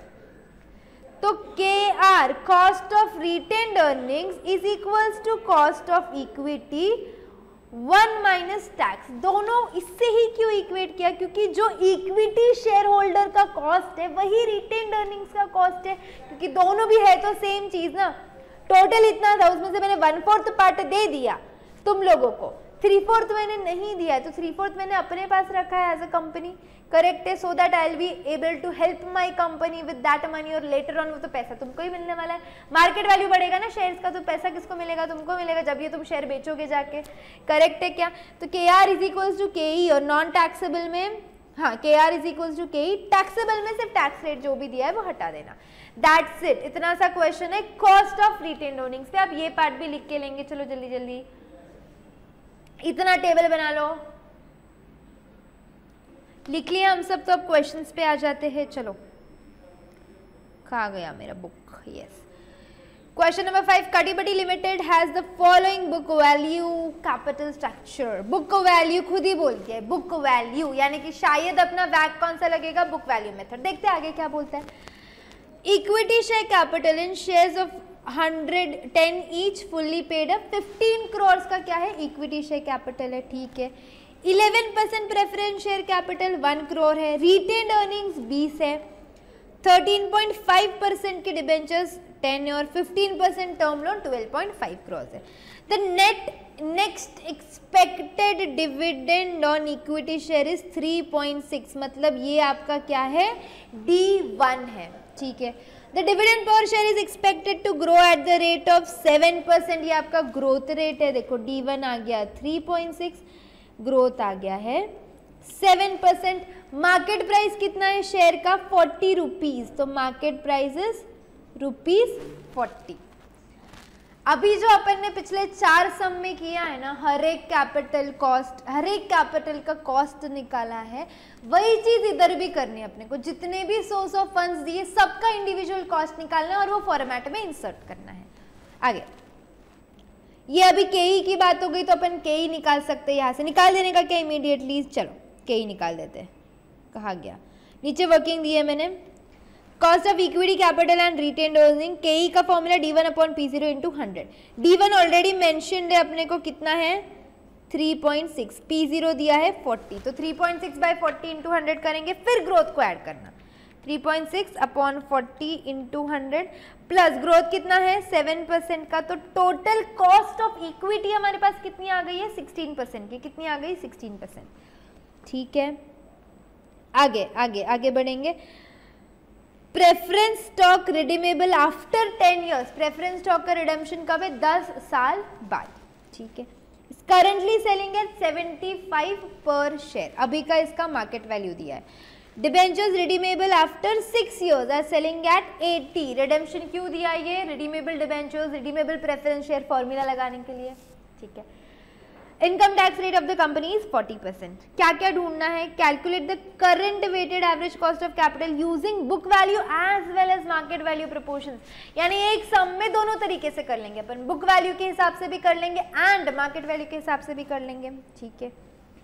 देन उसके बाद कुछ तो मार्जिनल के बारे में बोला है, जो हम एक बार बुक और मार्केट वैल्यू हो गया ना उसके बाद समझाती हूँ आपको ये मार्जिनल के बारे में। पहले अपन बुक वैल्यू प्रोपोर्शंस और मार्केट वैल्यू प्रोपोर्शंस कर लेंगे, ठीक है। अब वर्किंग नोट पे पहले करना पड़ेगा ना, KE तो निकाल लिया, उसके बाद अब cost of preference share redeemable है, क्या formula, KP is equal to preference dividend plus RV minus NP upon N, RV plus NP upon 2, सारा डेटा दिया है क्या। 11% प्रेफरेंस शेयर यानी प्रेफरेंस डिविडेंड कितना है 11 रुपये का, 100 ईच है ना, तो 11 रुपये का डिविडेंड हो गया है, ओके। और कुछ बोला है उसके बारे में, सेलिंग एट 75 उसका करंटली सेलिंग प्राइस है, चलो फॉर्मूला में डाल देंगे अपना, कहा गया मेरा ये 11, फॉर्मूला में डालेंगे प्रेफरेंस डिविडेंड प्लस RV कितना है रियलाइजेबल वैल्यू 100 है, बराबर है NP, आज उसका वैल्यू कितना है 75, हमको कितना देना है उसको 100, कितने साल के लिए है 10 साल, अपॉन 100 प्लस 75 अपॉन 2 इंटू 100 तो अपना बाय डिफॉल्ट है, चलो कैलकुलेट करो। 100 माइनस 75 बाय 10 प्लस 11 कितना न्यूमरेटर आ रहा है 13.5, डिनोमिनेटर 100 प्लस 75 अपॉन 2 87.5, 13.5 को उससे डिवाइड करो इंटू 100 करो तो आपका कॉस्ट ऑफ प्रेफरेंस शेयर कितना आया है 15.43, कितना आया है 15.43%। तो हमने इक्विटी का निकाल लिया, हमने प्रेफरेंस का निकाल लिया। एक काम करो, चलो टेबल में चलो तो अपने बुक वैल्यू वाले कैसे लिखेंगे, statement showing computation of weighted average cost of capital using book value proportions.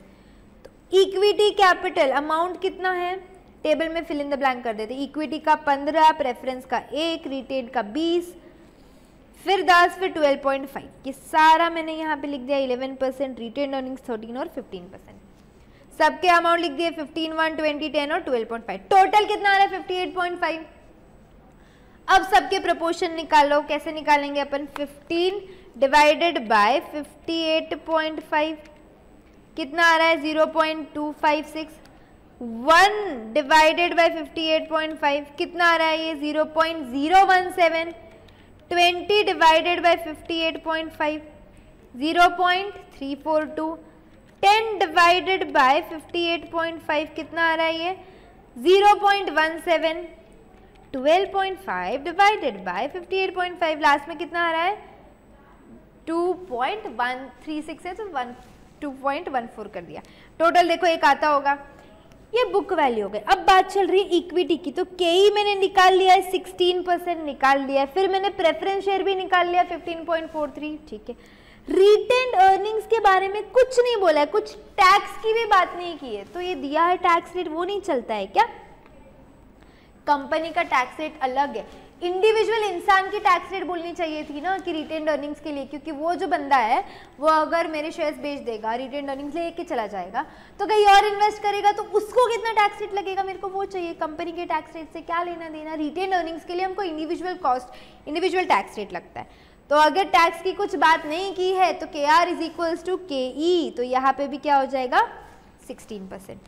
उसके बाद आप डिबेंचर्स पे 13.5 इंटरेस्ट रेट है डिबेंचर्स का, हाँ कितने में रिडीम होने वाला है ये बाद में 80 रुपीज में, चलो सब्सटीट्यूट कर दो, अपने कहा गया वर्किंग नोट नंबर 3, तो अपना इंटरेस्ट 13.5 इसमें से टैक्स रेट हटा देंगे बराबर है प्लस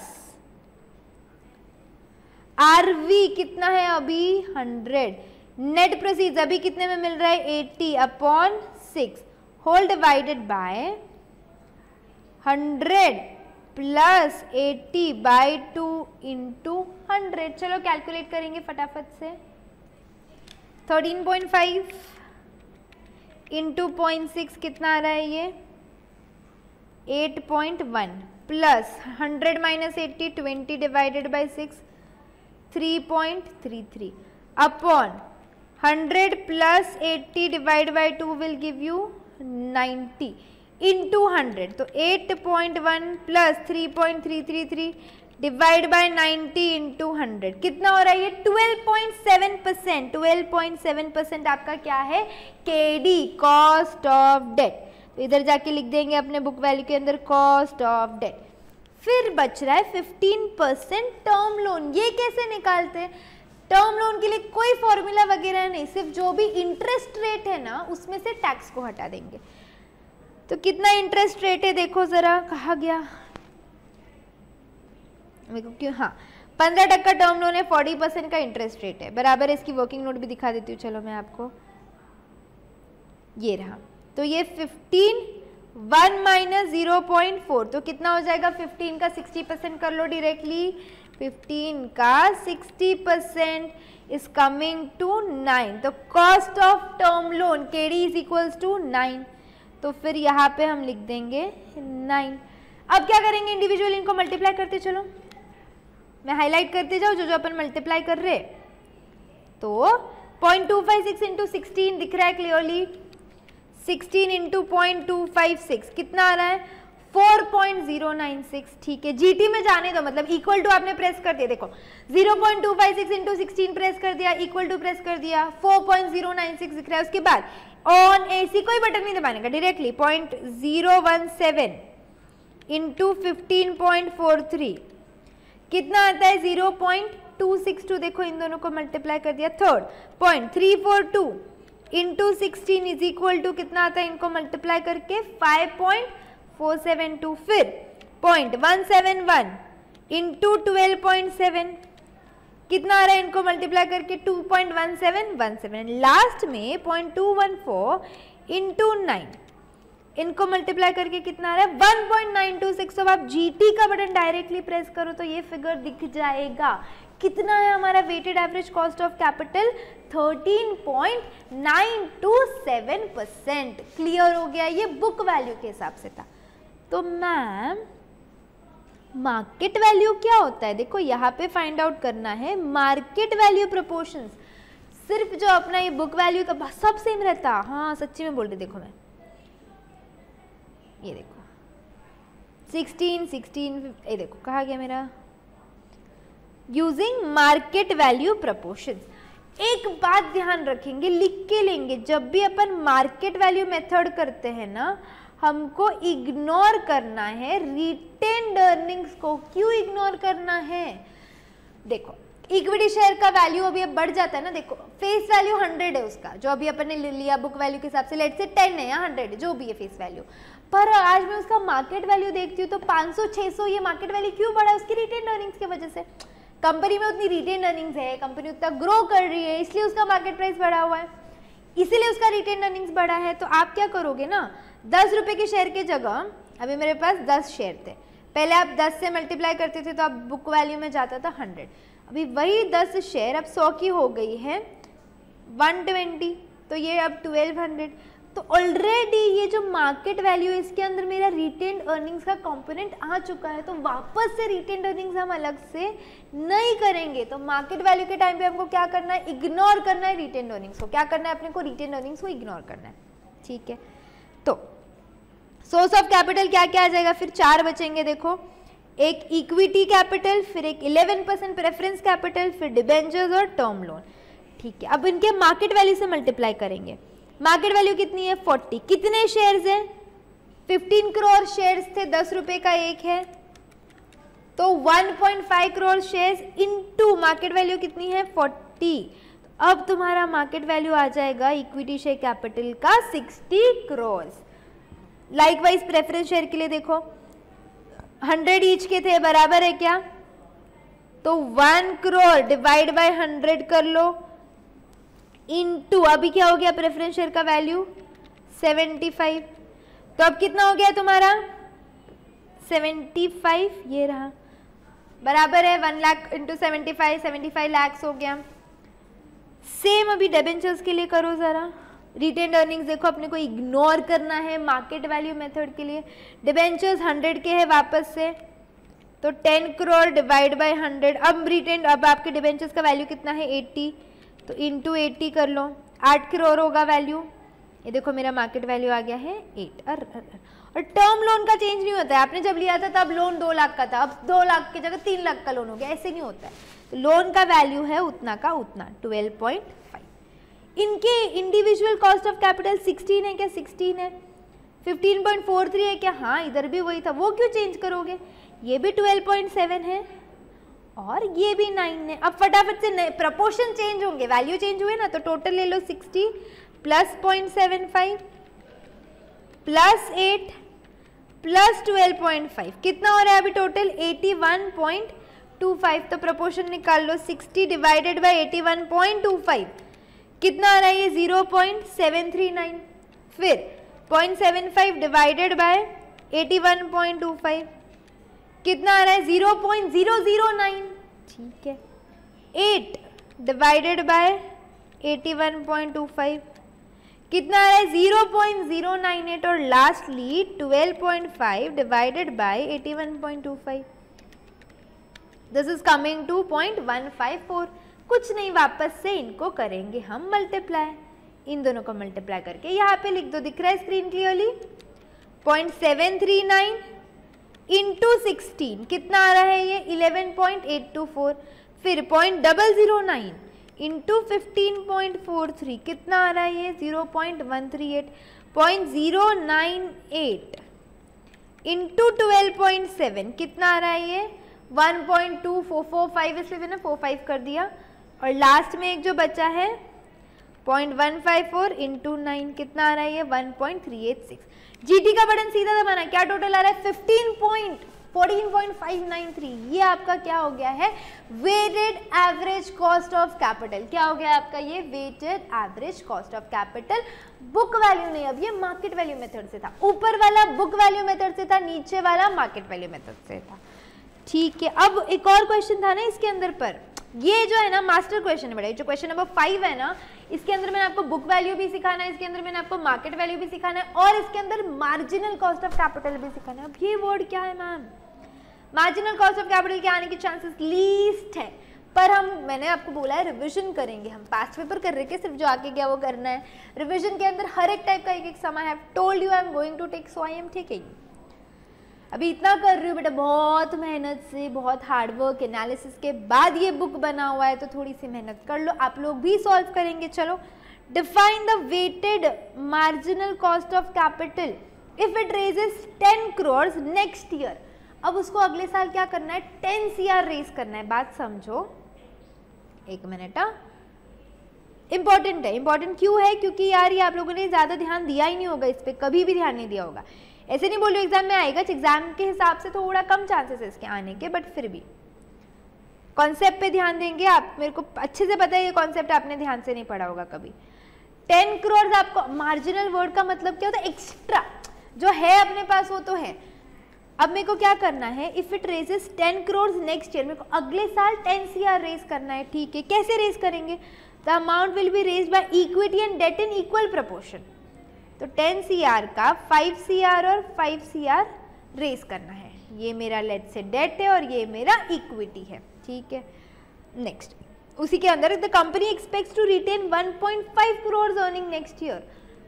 हम एक और 1.5 ऐसे बनाएंगे क्या तुम लोग, एक सेकेंड ना बेटा, यहाँ 1.5 बनाएंगे क्या, नहीं, क्योंकि टोटल तो 10 रखना है, और ये जो आपके रिटेन अर्निंग्स है किसका पार्ट रहेगा, इक्विटी का।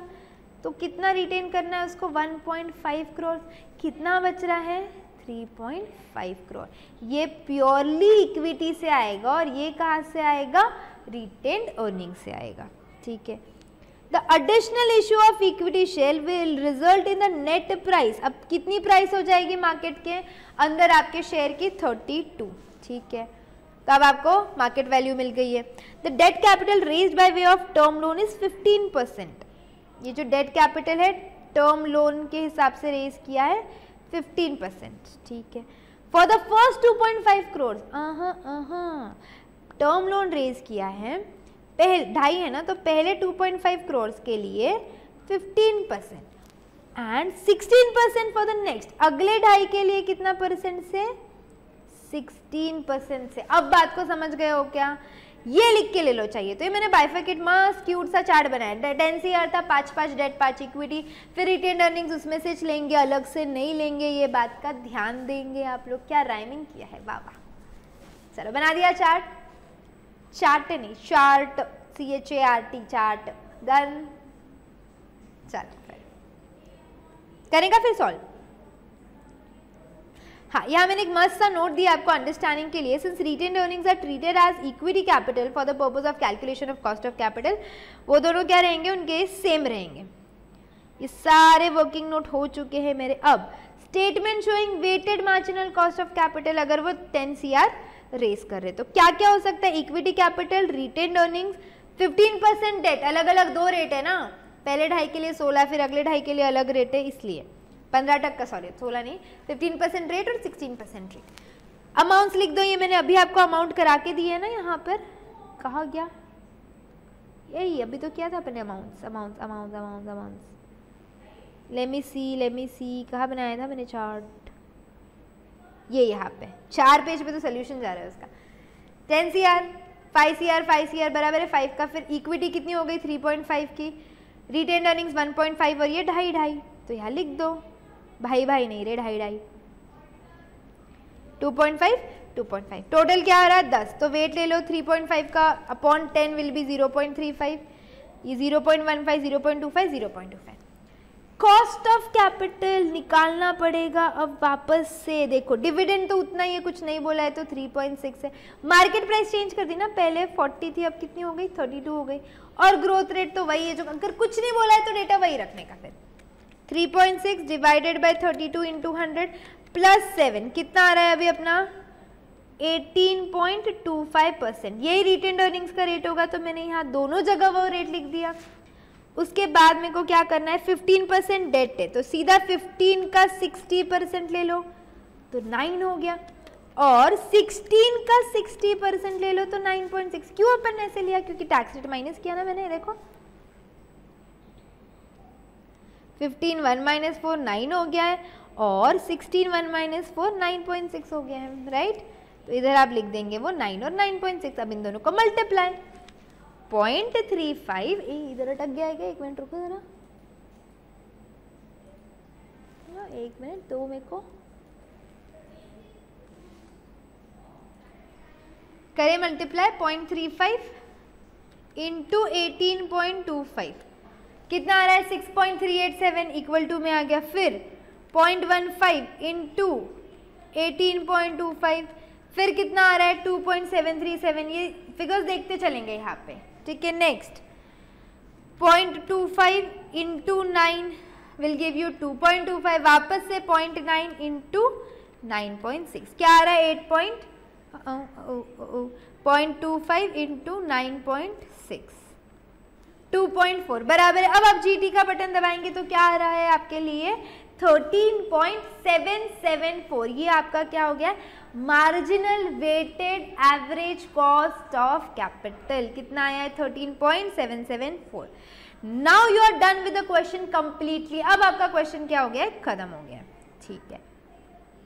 अब सिमिलर टाइप का क्वेश्चन है आगे के सारे, ये क्वेश्चन ऐसे एपिक था, एपिक जिसके अंदर सारे एडजस्टमेंट मास्टर सम जिसको बोलते हैं वो ये था।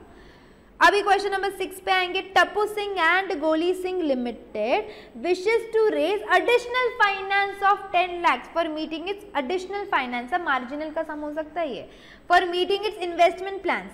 It has 2,10,000 in the form of retained earnings, already 2,10,000 है उसके पास। डेट इक्विटी बोल रहा है 30-70%, सेम लाइक प्रीवियस क्वेश्चन का लास्ट पार्ट जो किया है ना अपन ने उस टाइप का क्वेश्चन है बेटा। ये देखो मैंने यहाँ चार्ट दिया है कि आपको यहाँ बना लेते अपन। कितना मेरे पास टोटल रेस करना है मेरे को 10 lakhs का, 10 lakhs का रेस करना है। अब 50-50 नहीं है, पिछले क्वेश्चन में 50-50% था, अब डेट 30 और ये 70, तो डेट होना चाहिए 3 lakhs और इक्विटी होने चाहिए 7 lakhs, ऐसा कुछ बोलना चाहता है वो। पर already 2,10,000 in the form of retained earnings है उसके पास, तो 2,10,000 रिटेन्ड अर्निंग्स हो जाएगा, तो 7 - 2.1 तुम्हारे लिए कैलसी यूज कर रही मैं, तो ये कितना हो जाएगा 4.9 आपका हो जाएगा इक्विटी का पार्ट, प्योरली इक्विटी जो रेस करनी है, ठीक है। फिर आगे क्या बोल रहा है क्वेश्चन देखो, कॉस्ट ऑफ डेट 1,80,000 के लिए 10%, 1,80,000 के बियॉन्ड अगर जाना है तो 16% है, ठीक है। अर्निंग्स पर शेयर कितना है 4 रुपए का है, डिविडेंड पे आउट 50% है, यानी कि डिविडेंड कितना मिलेगा 4 का 50%, 2 रुपए का डिविडेंड मिल रहा है। Expected growth rate in dividend कितना है 10%, तो मैं केई निकाल सकती हूँ, केडी तो तुम लोगों को दे दिया है, टैक्स रेट 50% है। To determine the pattern for raising the additional finance, तो ये 3 लाख देखो अभी ये आपका पैटर्न है, 3 लाख आप डेट से रेज करोगे, 2,10,000 की रिटेन्ड अर्निंग और 4,90,000 आप इक्विटी से रेज करोगे। यहाँ पे मैंने वही टेबल फॉर्म में दे दिया है, इक्विटी कैपिटल 490, 7 में से 210 हटाया, रिटेन्ड अर्निंग्स 210, डेट 180, देखो अब टू 180 कितना 10%, अपने को 3 लाख रेस करना था, 180 अपन ने 10% के हिसाब से कर दिया, और आगे का बचा हुआ 120 अपन 16% के हिसाब से कर देंगे। ये फर्स्ट पार्ट हो गया। Second part to determine the post tax average cost of additional debt, debt का कितना होने वाला है, कुछ नहीं ना, देखो 10% है, उसमें से टैक्स हटा दो 15%, तो दोनों हाफ हो जाएंगे आपके। इधर आती हूँ मैं, कहाँ गया आपका debt debt debt debt debt, हाँ कहाँ गया रे, हाँ ये रहा, देखो ये कितना था 10% था, उसमें से आपने टैक्स 50% हटा दिया तो 5% हो गया। ये कितना था 16% था, इसमें से भी 50% हटा दिया तो क्या हो गया 8% हो गया। कॉस्ट ऑफ इक्विटी आप लोगों को कैलकुलेट करनी पड़ेगी, बराबर है, कितनी है cost of equity D1। D1 कैसे निकालेंगे, सबसे पहले डिविडेंड कितने का है पुराना वाला, 2 रुपये का डिविडेंड है, ग्रोथ रेट है 10%, तो D1 निकाल लो, कितना आ जाएगा वो 2.2 हो जाएगा, upon market price 44 into 100 plus growth, तो 2.2 डिवाइडेड बाय 44 इंटू 100 प्लस 10, कितना आ रहा है आपका के 15%, बस सब्सटीट्यूट 15 और 15, अमाउंट्स तो निकाले थे, इनका वेट निकालेंगे आप लोग, कैसे वेट निकालेंगे, टोटल तो आपका ये 10 लाख है, तो ये 49% के फॉर्म में लिखो, या अपना नॉर्मल वाला 0.49, 0.21, 0.18, 0.12। चलो आगे लेते हैं, 0.49 इंटू 15 7.35, 0.21 इंटू 15 3.15, 0.18 इंटू 5 9, मतलब 0.9, और एक मिनट, हाँ ये ऐसे नहीं होना चाहिए था, यस, और 0.12 इंटू 8 0.96, जीटी ले लो, कितना आ रहा है 12.36 is your weighted average cost of capital. इतना सा सम था, ये इतना सा सम था। देखो क्वेश्चन क्या पूछ रहा है, कॉस्ट ऑफ रिटेन, सबके कॉस्ट तो अपने निकाल दिए और overall weighted average cost of capital भी निकाल दिया एडिशनल फंड्स का, दैट इज इट, इतना ही क्वेश्चन था, इसके अंदर और कुछ भी नहीं पूछा था। क्लियर के कॉन्सेप्ट, पक्का, okay. Now coming to the last question of your cost of capital, 7th question के साथ देखेंगे आप, आपका पूरा कॉस्ट पूरा चैप्टर रिवाइज हो गया है। आपको मैं बताऊँ क्या एक बात, मैंने जब इसके मेन लेक्चर्स दिए थे, कितने क्वेश्चन लिए थे पता है, बता रही हूँ जा ही रही हूँ, कितने क्वेश्चन थे मैंने, 24th is the last question, if you can see 24th is the last question, और अब 7 सम्स में वो हर एक कॉन्सेप्ट रिवाइज हो गया। मैं एक और काम करूंगी ना, अभी मैं आप लोग को ये दिखाती हूँ ना, पास्ट पेपर्स दिखाती हूँ, कोई भी ऐसा सम लग रहा है कि जो हमने नहीं कवर किया, आई शो यू एमटीपी में सब I show you everything, tension नहीं लेने का। चलो एक बार ये सम तो खत्म कर लेना सब देखने से पहले। कैपिटल स्ट्रक्चर ऑफ काशीपुर वाले बाबा लिमिटेड, ओ माय गॉड बहुत कमाते रहेंगे नहीं, 11% डिबेंचर्स दे दिया है, 16% प्रेफरेंस शेयर, इक्विटी कैपिटल दे दिया और रिटेन्ड अर्निंग्स दे दिया है, ठीक है। On retained earnings, the expected rate of return to shareholder if they had invested the funds elsewhere is 10%. अब यहाँ पे दिमाग लगाने वाली बात है, retained earnings पे टैक्स रेट दे दिया है 10%, ब्रोकरेज कितने का है 3%। अब वो ये पैसा कहीं और इन्वेस्ट करते तो उनको कितना मिलता, 10% मिलता, ठीक है। 100 पर debenture redeemable at par, flotation cost 2% का है, 10 इयर्स का मेच्योरिटी है, मार्केट प्राइस है 105, ठीक है। यहाँ पे भी मार्केट प्राइस 106 दी है, फ्लोटेशन कॉस्ट दे दिया है प्रेफरेंस शेयर के लिए, और ये 5 इयर्स की मेच्योरिटी है। इक्विटी शेयर का भी फ्लोटेशन कॉस्ट है 5 रुपये का, मार्केट प्राइस 30 का, ईपीएस 5 का, डिविडेंड पे आउट रेशो 50% का, ग्रोथ सबके इंडिविजुअल कॉस्ट निकालने के फटाफट से, टैक्स रेट 30%, आपको वैक निकालना है मार्केट वैल्यू से भी एंड बुक वैल्यू से भी। वाह वाह वाह, वॉरसम। चलो एक एक करके निकालना स्टार्ट करें। फिर सबसे पहले अपना प्यारा इक्विटी से स्टार्ट करेंगे हम लोग। कितना ईपीएस है देखेंगे जरा, कहा गया मेरा EPS, EPS of the company is 5, dividend pay out ratio 50%, तो डिविडेंड कितना दे रहे हो तुम, 2.5 रुपये दे रहे हो। एनुअल ग्रोथ रेट कितना है 2.5%, तो ये मेरा D0 हो गया, तो D1 विल बी 2.5 प्लस कितना टका बोले तुम, 10%, 10%, तो D1 कितना आया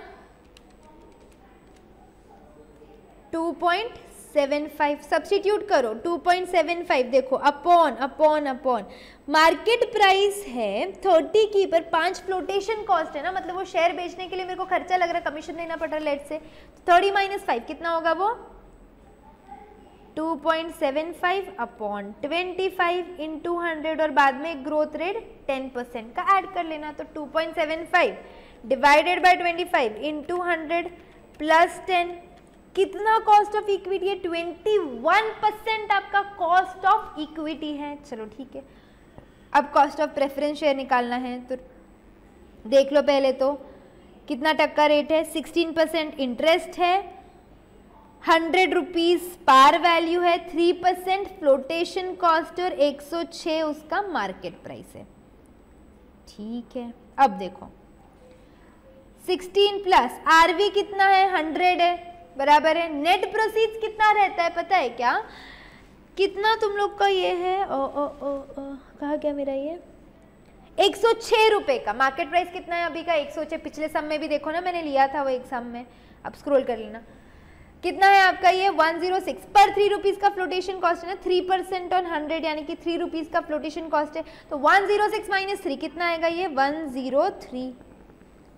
कितने साल के लिए? 5 साल के लिए, अपॉन 100 प्लस 103 अपॉन 2। चलो फटाफट से कैलकुलेट करो। हाँ अभी 100 माइनस 103 3 है, 3 डिवाइडेड बाय 5 प्लस 16 16.6 आया। फिर 100 प्लस 103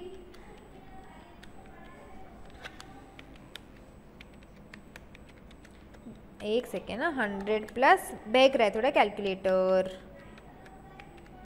डिवाइड बाय 2 101.5। तो ऊपर क्या आया था तुम्हारा? 16.6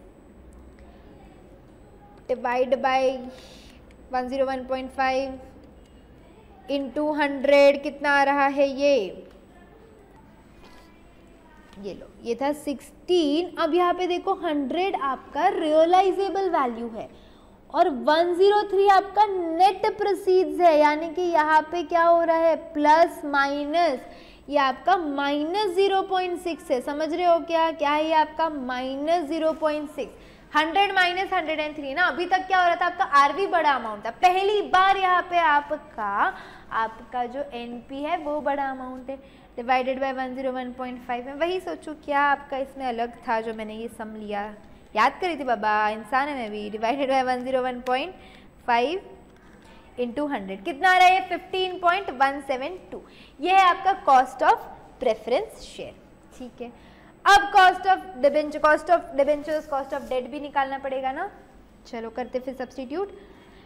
इंटरेस्ट रेट कितना है? इधर आ जाएंगे, अपना इंटरेस्ट रेट 11% है। इसके बारे में क्या क्या बोला है?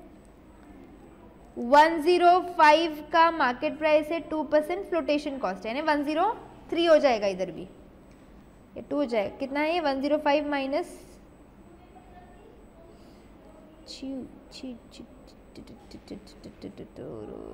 3% होना चाहिए वो। ठीक है, 3% फ्लोटेशन कॉस्ट है इसका भी, 3% फ्लोटेशन कॉस्ट। चलो 11, अभी tax rate 1 minus tax rate 30% है, बस मेरे को तो लग रहा था 40 है, 30 है, पिछले सब में 40 था। खीरिंग। चलो 0.3 प्लस 100 माइनस, देखो अभी आप लोग को कितना मिल रहा था? 105 नेट प्रोसीड्स है इसके, उसमें से आप लोगों का 3% यानी कि 3 रुपीज क्या है? फ्लोटेशन कॉस्ट है, तो कितना मिलेगा? 102। तो आके सब्स्टिट्यूट कर लो यहाँ पे, माइनस 102 अपॉन कितने साल के लिए? 10 साल है कि 12 साल है? देखो जरा, 10 years ऑफ मेच्योरिटी। तो यहाँ पे 10 अपॉन 100 प्लस 102/2, वापस से माइनस होगा, ध्यान रखना। 11 इंटू 70% कितना आ रहा है? ये 7.7 minus 2/10 will be how much? 0.2 upon 101 minus 0.2 divided by 101 into 100 कितना आ रहा है ये? फिर 7.425%। क्लियर हो गया ये वाला भी? हाँ, तो अभी हमने क्या निकाल दिया? केडी भी निकाल दिया, केडी का है अपना। ठीक है, इसका आ गया, इसका आ गया, इसका आ गया। अब सिर्फ क्या बच रहा है आपका? रिटेन्ड अर्निंग, जिसमें टैक्स का संबंध है। करेक्ट। तो अब देखो कितना रिटेन्ड अर्निंग्स है? 7,50,000 का। कहा गया आपको बताती हूँ मैं कैसे कैलकुलेट करते हैं। रिटेन्ड अर्निंग 7,50,000 का। कितना मिल रहा है उसको 10% का मिलेगा, बस ब्रोकरेज भी जाएगा 3%, वो याद रखना। तो इसको इसका 10% मिल रहा है, बराबर है क्या, उसमें से 3% क्या करेंगे, हटा देंगे। पर वो 3% जो आप ब्रोकरेज हटा रहे हैं उसमें से भी टैक्स लेना पड़ेगा ना, क्योंकि टैक्स डिडक्टेबल एक्सपेंस है। 3 का 70%, 2.1, 7,50,000 का 10%, बराबर है। आ गया सब लोग का, फटाफट कैलकुलेट करेंगे। किया 7,50,000 का 10%, आपको मैं इंडिविजुअली लिख के दिखाती हूँ, देखो 75,000 आ जाएगा ये, माइनस 3% कर लो 75,000, 3% क्यों, ब्रोकरेज का कितना आया 72,750, और इसमें से अपने को अपना ये भी हटाना पड़ेगा ना, टैक्स रेट कितने का है, 30% का है, तो इसका 1 माइनस 0.3 यानी कितना लेंगे आप इसका, सीधा सीधा 70%, 50,925 आपका न्यूमरेटर है, divided by 7,50,000 into 100 is giving you 6.79 आपकी रिटेन्ड अर्निंग्स है, बराबर है। तो अब बुक वैल्यू के हिसाब से एक तो अपन ने ये सारे अमाउंट लिख दिए, क्वेश्चन से लेके उनका वेट निकालना है, तो टोटल कर लो, चलो 15 लाख प्लस 9 प्लस 8.5 10 7.5, कितना टोटल आ रहा है, 40 लाख आ रहा है। तो 15 डिवाइडेड बाय 40 कितना वेट आ रहा है, 0.375। लाइकवाइज 9 बाय 40 0.225, 8.5 डिवाइडेड बाय 40 0.2125, और 7.5 डिवाइड बाय 40 कितना आ रहा है, 0.125। इनके इंडिविजुअल कॉस्ट अभी अपन ने निकाले, इन दोनों को मल्टीप्लाई करो, देखो आपको total weighted average cost of capital कितना मिलेगा, 14.1396, कितना मिलने वाला है, 14.1396। सेम चीज अगर मार्केट वैल्यू के साथ करनी है तो क्या करना पड़ेगा हम लोगों को, हमको उनको मार्केट वैल्यू से मल्टीप्लाई करना पड़ेगा। अब कितने अपने पास इक्विटी शेयर कैपिटल है, 15 लाख के, देखो डिवाइड बाय कितना है, 10 है, 1,50,000। अभी अपना इक्विटी शेयर का रेट कितना है, 30, तो 45 लाख का क्या आ जाएगा आपके पास, मार्केट वैल्यू आ जाएगा। हम रिटेन्ड अर्निंग्स अब नहीं लेते हैं, तो ये रिटेन्ड अर्निंग्स नहीं लिए। देखा इक्विटी कैसे निकाला बताओ, 15 लाख अपॉन 10 इंटू 30, क्लियर। तो अपना 45 आंसर आ गया। उसके बाद अब मेरे को डिबेंचर निकालने हैं। 8,50,000 डिबेंचर कितने का था, 100 का था। 8,50,000 डिवाइड बाय 100, अभी कितना रेट हो गया इसका, 105, करेक्ट है क्या, पक्का। देखो तो कितना आ गया आपका 890। देखो क्या किया मैंने, डिबेंचर का कितना वैल्यू था पहले, 8,50,000, ये कितने का था, 100 का था। अब कितना रेट हो गया है, 105 था बोले ना, डिबेंचर्स 105, यस। तो इसको मैंने मल्टीप्लाई कर दिया है 105 से, तो क्या मिल रहा है मेरे को, 8,92,500। प्रेफरेंस का भी सेम कर लेंगे, एकदम सेम। कितना है ये, 9 लाख है। कितने का था, 100 रुपीज का था, तो 9 लाख बाय 100 इंटू 10, कितना है अभी इसका प्राइस, 6, कितना आ रहा है, 954। वापस से उनके वेट निकालो। अब कॉस्ट ऑफ इक्विटी में कोई चेंज बोला है कि नहीं, बोला है कि मार्केट प्राइस बदली नहीं, तो वो वैसे ही रहेगा। प्रेफरेंस भी वैसे ही रहेगा और डिबेंचर्स भी वैसे ही रहेगा, क्योंकि कुछ बोला ही नहीं है ना उन्होंने कि अगर मार्केट वैल्यू से जा रहे हैं तो कुछ चेंज हो रहा है। इनको मल्टीप्लाई कर लो, कितना मिलेगा आप लोगों को, 18.213। ये वाले क्वेश्चन में एक ही चीज थी जिसके वजह से मैंने पूरा क्वेश्चन रखा है, that is your retained earning का कहा गया ये कैलकुलेशन। बाकी का सब कुछ वो same. And again we are done with your another chapter of 6 marks. 12 mark का अपन ऑलरेडी खत्म कर चुके। लेवरेज 6 मार्क का, कॉस्ट ऑफ कैपिटल 6 मार्क का। और इनमें से कुछ भी स्कोर करना डिफिकल्ट है क्या? नहीं है, सब इजी है ना स्कोर करना यार। क्या तो था लेवरेज में और क्या ही तो था कॉस्ट ऑफ कैपिटल में। These are coming under the most simple chapters, जहाँ पे हम क्या करेंगे, धपाधप स्कोर करेंगे। ठीक है, फॉलो मी, मैं बोल रही हूँ आप लोग स्ट्रैटेजी फॉलो करो। आपको पक्के से सिर्फ पास नहीं, अच्छे से मार्क्स आएंगे आपको। आई एम टेलिंग यू, मैंने सब एनालिसिस करके बहुत हार्डवर्क के बाद ये बुक और ये सीरीज़ बनी है। तो आप लोग चुपचाप ब्लाइंडली फॉलो करेंगे मेरे को, ठीक है? पक्का। चलो, see you in the next session, bye bye.